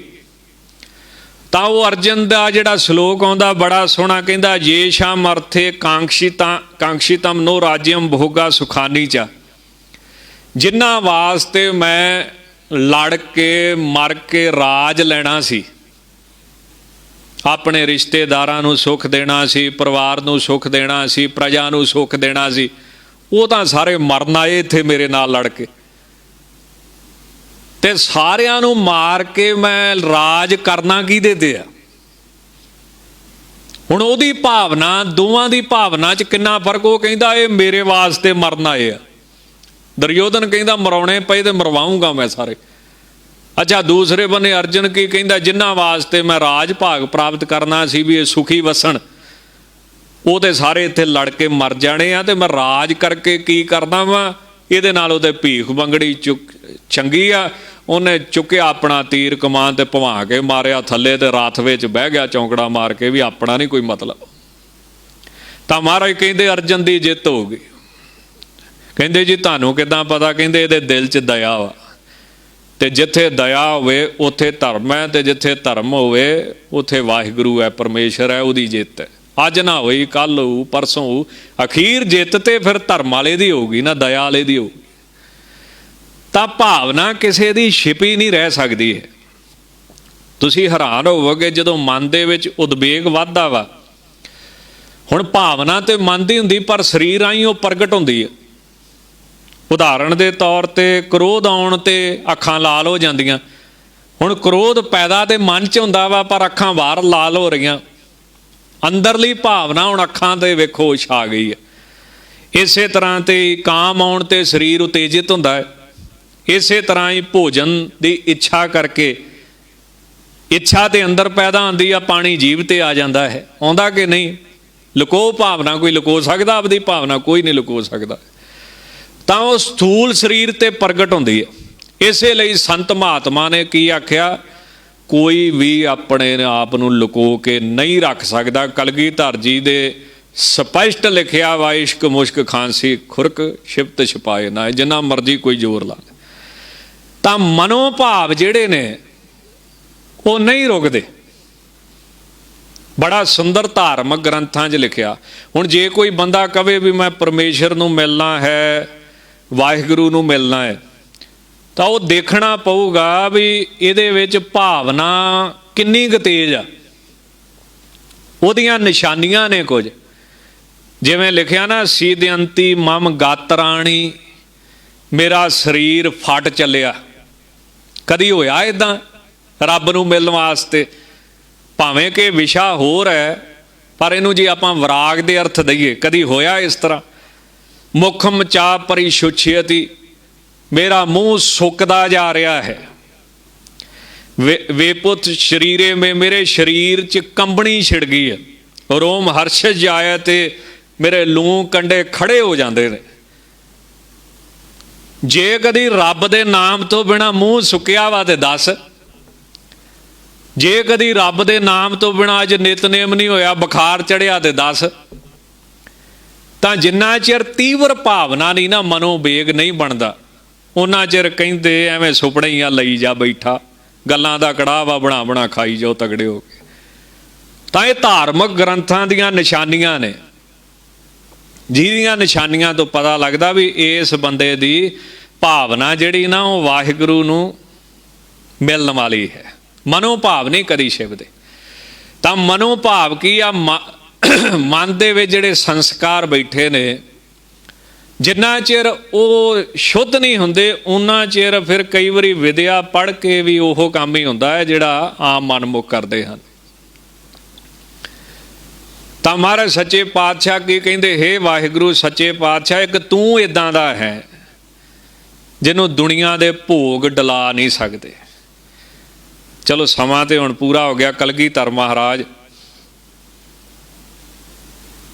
ਮਸੰਦ ਸ਼ਿਕਾਇਤ ਲੈ ਕੇ ਗਏ ਮਾਤਾ ਜੀ ਪਾਸ। ਮਾਤਾ ਜੀ, ਕਲਗੀਧਰ ਜੀ ਨੇ ਦਸਵੰਧ ਬੰਦ ਕਰ ਦਿੱਤਾ, ਮਸੰਦਾਂ ਨੂੰ ਹੁਕਮ ਦੇ ਦਿੱਤਾ ਕਿਸੇ ਨੇ ਪੈਸੇ ਨਹੀਂ ਇਕੱਠੇ ਕਰਨੇ। ਕਾਲੀਯੁੱਗ ਵਿੱਚ ਸਿੱਖੀ ਨਿਭਾਉਣੀ ਔਖੀ ਹੈ, ਜਿੰਨਾ ਸ਼ਰਧਾ ਹੋਊਗੀ ਆਪਣੇ ਆਪ ਦਸਵੰਧ ਪਹੁੰਚਾ ਦਿਆ ਕਰਨਗੇ। ਇਹ ਮਸੰਦ ਮੇਰੇ ਸਿੱਖਾਂ ਨੂੰ ਦੁੱਖ ਦਿੰਦੇ ਨੇ। ਉਹਨਾਂ ਨੇ ਜਾ ਕੇ ਮਾਤਾ ਜੀ ਨੂੰ ਚੁੱਕਿਆ। ਮਾਤਾ ਜੀ, ਪੈਸਿਆਂ ਬਿਨਾਂ ਯੁੱਧ ਕਿੱਥੋਂ ਹੋਣਗੇ? ਪੈਸਿਆਂ ਬਿਨਾਂ ਫੌਜ ਕਿੱਥੋਂ ਰਹੂਗੀ? ਪੈਸਿਆਂ ਬਿਨਾਂ ਲੰਗਰ ਕਿੱਥੋਂ ਚੱਲਣਗੇ? ਮਾਤਾ ਜੀ ਕਹਿਣ ਲੱਗੇ ਵੀ ਗੱਲ ਇੱਦਾਂ ਵਾ, ਇਹਨਾਂ ਉੱਤੇ ਭੋਗ ਪਦਾਰਥਾਂ ਦਾ ਕੋਈ ਅਸਰ ਨਹੀਂ ਕਲਗੀਧਰ ਜੀ ਤੇ, ਇਹਨਾਂ ਉੱਤੇ ਮਾਇਆ ਦਾ ਕੋਈ ਅਸਰ ਨਹੀਂ, ਤੇ ਮਾਇਆ ਤਿਆਗਣੀ ਸਭ ਤੋਂ ਔਖੀ ਹੈ। ਕਲਗੀਧਰ ਜੀ ਨੂੰ ਇਸੇ ਕਰਕੇ ਬਾਦਸ਼ਾਹ ਦਰਵੇਸ਼ ਕਿਹਾ ਜਾਂਦਾ ਸੀ ਨਾ। ਬਾਦਸ਼ਾਹ ਪੈਸਾ ਨਹੀਂ ਛੱਡ ਸਕਦੇ, ਪਰ ਉਹ ਨਾਲ ਦਰਵੇਸ਼ ਵੀ ਸੀ। ਕਹਿੰਦੇ ਜੀ ਕਿਵੇਂ? ਕਹਿੰਦੇ ਜਦੋਂ ਇਹ ਛੋਟੇ ਸੀ, ਸੋਨੇ ਦਾ ਕੜਾ 2 ਜੋੜੀਆਂ ਸੰਗਤ ਨੇ ਪ੍ਰੇਮ ਦੇ ਨਾਲ ਬਣਾ ਕੇ ਦਿੱਤੀਆਂ, ਜਵਾਹਰਾਤਾਂ ਨਾਲ ਜੜੀਆਂ ਹੋਈਆਂ, ਤੇ ਇਸ਼ਨਾਨ ਕਰਦਿਆਂ ਨਿਆਣਿਆਂ ਨਾਲ ਖੇਡਦਿਆਂ ਉਹ ਕਿਤੇ ਕੜਾ ਨਦੀ 'ਚ ਡਿੱਗ ਪਿਆ। ਹੁਣ ਮਾਤਾ ਪਿਤਾ ਦਾ ਅਧਿਕਾਰ ਹੁੰਦਾ ਬੱਚੇ ਨੂੰ ਸਮਝਾਉਣ ਦਾ। ਮਾਤਾ ਜੀ ਨੇ ਫਿਰ ਬਾਂਹ ਫੜ ਕੇ ਬੜਾ ਘੂਰਿਆ, ਬੜੇ ਦਬਕੇ ਮਾਰੇ, ਡਰਾਇਆ ਜਾਣ ਕੇ ਕਲਗੀਧਰ ਜੀ ਨੂੰ ਛੋਟੇ ਹੁੰਦਿਆਂ, ਪਰ ਉਹ ਡਰਨ ਵਾਲੇ ਥੋੜ੍ਹੀ ਸੀ। ਤਾਂ ਉੱਥੇ ਲੈ ਕੇ ਗਏ ਨਦੀ ਦੇ ਕਿਨਾਰੇ, ਤੇ ਮਾਤਾ ਜੀ ਜਿਵੇਂ ਪ੍ਰਸੰਗ ਲਿਖਿਆ ਵਾ ਵੀ ਤੁਸੀਂ ਹੁਣ ਤੋਂ ਨੁਕਸਾਨ ਕਰਨ ਲੱਗ ਪਏ ਹੋ, ਸੰਗਤ ਨੇ ਮਾਇਆ ਦਿੱਤੀ, ਇੰਨਾ ਹੀ ਮਹਿੰਗਾ ਸੋਨੇ ਦਾ ਕੜਾ ਨਦੀ 'ਚ ਸੁੱਟ ਆਏ ਹੋ, ਬੜਾ ਕੁਝ ਲਿਖਿਆ ਉੱਥੇ ਭਾਈ ਸਾਹਿਬ ਭਾਈ ਸੰਤੋਖ ਸਿੰਘ ਜੀ ਨੇ। ਤਾਂ ਉਹ ਸਾਰੀਆਂ ਗੱਲਾਂ ਠੀਕ ਕਰਦੇ ਕਰਦੇ ਤੇ ਫਿਰ ਮਾਤਾ ਜੀ ਨੇ ਝੰਜੋੜ ਕੇ ਪੁੱਛਿਆ, ਉਹ ਟੋਭੇ ਪਾਣੀ ਦੇ ਵਿੱਚ ਵਾੜੇ, ਉਹ ਕੜਾ ਲੱਭੇ ਨਾ। ਮਹਾਰਾਜ ਕਹਿੰਦੇ ਮੈਂ ਦੱਸਾਂ ਕਿੱਥੇ ਆ? ਉਹ ਸਾਰੇ ਹੈਰਾਨ ਹੋ ਗਏ। ਸੰਗਤ ਖਲੋਤੀ, ਮਾਮਾ ਕਿਰਪਾਲ ਚੰਦ ਜੀ ਖਲੋਤੇ, ਦੂਜਾ ਲਾ ਕੇ ਭਵਾ ਕੇ ਨਦੀ 'ਚ ਮਾਰਿਆ, ਕਹਿੰਦੇ ਉੱਥੇ ਆ। ਤਾਂ ਮਾਤਾ ਜੀ ਕਹਿੰਦੀ ਜਿਨ੍ਹਾਂ ਨੇ ਕਈ ਹਜ਼ਾਰਨ ਤੇ ਜੋ ਬਨੇ ਸੋ ਬਰਾਟ ਕਾ ਸਮ ਮਨ ਗਨੇ, ਜਿਹੜਾ 1000 ਰੁਪਈਆਂ ਦਾ ਸੋਨੇ ਦਾ ਕੜਾ ਬਣਿਆ ਸੀ, ਉਹਨੂੰ ਕੌਡੀ ਦੇ ਵਾਂਗ ਛੋਟੇ ਹੁੰਦੇ ਗਿਣਿਆ ਸੀ, ਹੁਣ ਤੇ ਵੱਡੇ ਹੋ ਗਏ ਆ। ਇਹਨਾਂ ਤੇ ਮਾਇਆ ਦਾ ਅਸਰ ਨਹੀਂ ਪੈਣਾ। ਜਾ ਕੇ ਬੇਨਤੀ ਕਰ ਲਓ, ਜੇ ਮੰਨਦੇ ਆ ਤੇ ਠੀਕ ਆ, ਨਹੀਂ ਤੇ ਨਾ ਸਹੀ। ਦਸਵੰਧ ਹੀ ਬੰਦ ਕਰਤਾ ਮਹਾਰਾਜ ਨੇ, ਕੋਈ ਮਸੰਦ ਨਹੀਂ ਲੈ ਕੇ ਆਊਗਾ। ਤਾਂ ਇਹ ਕੀ ਆ? ਅਚਲ ਭੋਗੇ, ਜਿਨ੍ਹਾਂ ਨੂੰ ਭੋਗ ਪਦਾਰਥ ਮਾਇਆ ਚਲਾਏਮਾਨ ਨਹੀਂ ਕਰਦੀ, ਜਿਨ੍ਹਾਂ ਉੱਤੇ ਅਸਰ ਨਹੀਂ ਪਾਉਂਦੀ। ਤਾਂ ਐਸੇ ਕੌਣ ਨੇ? ਵਾਹਿਗੁਰੂ ਪਰਮੇਸ਼ਰ ਜੀ। ਅਚਲ ਰਾਜੇ हे वाहिगुरु परमेश्वर जी, तेरा राज, तेरी पातशाही खत्म होने वाली नहीं है। आप जी का राज अचल रहिंदा है। अटल साजे हे अकाल पुरख जी, आप ही संतां विच शुभ गुणां नूं साज के उन्हां नूं अटल पदवी दिंदे हो, उन्हां ते ऐसी किरपा करदे हो, फिर नाम रहे हो, साधु रहे हो गुर गोबिंद, कहो नानक इस जगत में किन जपियो गुरमंत। अखल धर्मं संपूर्ण, धर्मां नूं रचण वाले हो, बनाउण वाले हो, क्योंकि जिन्ने धर्म ने उन्ने रस्ते ने आप जी की प्राप्ति वास्ते। जां फिर अखिल संपूर्ण वजूद शरीर सिर्फ धर्म स्वरूप हैं। आप जी दे शरीर विच सिर्फ धर्म ही है, आप जी दे शरीर वजूद विच सिर्फ धर्म ही है, रंचक मात्र भी अधर्म नहीं है उत्थे। अलख कर्मं, अलख कहंदे जिहड़ा दिखाई ना दवे, लखण तो रहत होवे, जो जाणिया ना जावे। हे अकाल पुरख जी, तेरे कर्म लख जाने तो आ रहत ने, नहीं जाने जा सकते। तू कद की कर देना है, ये गल समझ तो परे है। आप हैरान होवोगे। सुखमनी साहब पढ़द्या किसी सज्जण ने एक बारी शंका कीता सी कि कादी सुखमनी साहब आ, जिहदे विच लिखिया जेह प्रसाद पीवै शीतल जला, सुखदाई पवन पावक अमुला। जिहदी किरपा दे नाल शीतल साप जां ठंडा पानी पीना, ये कादी सुखमनी साहब। जिहदी किरपा दे नाल सौखा मुल तो रहत तैनूं साह प्राप्त हो रहा है, जिहदा कोई मुल ही नहीं, इहो जे पदार्थ वाहिगुरू ने दिते ने, उहदा शुक्र कर। हुण पानी ठंडा पीना ये कोई बहुत वड्डी गल आ, सारी दुनिया ही पींदी आ, जीव जंतु पींदे ने, ये तां कुदरती गल है एक। पर नहीं, ਇਹਦਾ भी अर्थ पता लगता है। आ पिछे जे ना एक सज्जन दिवाली ते पटाकिਆਂ वाली फैक्ट्री अग लग गई, ਉਹਦਾ शरीर सड़ गया। ਜਦੋਂ शरीर सड़ गया ਉਹਦਾ सारा, ਤਾਂ ਜਦੋਂ ਤੁਸੀਂ ਜਾਣਦੇ ਹੋ कि 70-80% शरीर सड़ ਜੇ, फिर ਬਾਹਰੋਂ पानी नहीं डॉक्टर पीण ਦਿੰਦੇ। ਜਿਵੇਂ ਤੱਤੇ ਤਵੇ ਤੇ ਪਾਣੀ ਪਵੇ ਤੇ ਉਹ ਸੜ ਜਾਂਦਾ ਹੈ, ਇਦਾਂ ਸੜੇ ਹੋਏ शरीर ਵਿੱਚ ਬਾਹਰੋਂ पानी ਪੀਤਾ ਜਾਵੇ ਤੇ ਉਹ ਜ਼ਹਿਰ ਬਣਦਾ ਹੈ। ਹੁਣ ਉਹ ਰੋਵੇ ਤੜਫੇ, ਚੰਗਾ ਭਲਾ ਬੰਦਾ, ਤੇ ਮਾਂ ਉਹਦੇ ਸਾਹਮਣੇ ਖਲੋਤੀ, ਮਾਂ ਨੂੰ ਕਵੇ ਮੈਨੂੰ ਇੱਕ ਘੁੱਟ ਪਾਣੀ ਪਿਆ, ਪਰ ਡਾਕਟਰ ਕਹਿਣ ਨਾ ਸਾਰਾ ਸਰੀਰ ਸੜਿਆ ਤੇ ਜ਼ਹਿਰ ਬਣਨਾ। ਤਾਂ ਅੱਜ ਸੁਖਮਨੀ ਸਾਹਿਬ ਦੀ ਪੰਕਤੀ ਚੇਤੇ ਆਈ ਵੀ ਜਿਹਦੀ ਕਿਰਪਾ ਨਾਲ ਅੰਦਰ ਸੌਖਾ ਪਾਣੀ ਲੰਘਦਾ, ਉਹਦਾ ਵੀ ਸ਼ੁਕਰ ਕਰ। ਹੁਣ ਇਹ ਕਰੋਨਾ ਵਾਇਰਸ ਚੱਲ ਰਿਹਾ ਹੈ, ਪਵਨ ਪਾਵਕ ਅਮੁੱਲਾ, सुखदाई पवन पावक अमुला, जिहदे करके ये तत्त पवन पावक पानी हवा तेरे वास्ते सुखदाई ने। हुण इहदे पिछे की सच है की झूठ है, ये वाहिगुरू जाणदा करोना वायरस पिछे। पर साह लैना असीं बंद नहीं कर सकते, साह दे नाल ही बीमारी अंदर जा रही है ते फेफड़ियां ते असर करदी है। हुण किसी ने सोचिया सी भी साह लैना ही मरना पै जाऊगा, साह लैना ते जिंदगी आ, ते साह दे नाल ही बीमारी अंदर जानी आ, फेफड़ियां ते असर होना वा ते मौत हो जानी। इस करके सुखमनी साहब की कहती है, शुक्र कर जे तत्त सुखदाई ने, शुक्र कर जे पौण पानी या चंगा बिस्तरा मिलता है, चंगी सेहत है, ये उहदे हुक्म च है। तां महाराज की कहंदे, उहदा पता नहीं उन्हें कद की कर देना वा, उहदे कर्म अलख ने, लखण तो रहत ने, कोई भी जान नहीं सकता। होइयां भुलां चुकां दी खिमा जी, अगे वास्ते सारी संगत ने सुमत बख्शणी जी। लेखा कते न छूटी है, खिन खिन भूलन हार, बख्शन हार बख्श लै, नानक पार उतार।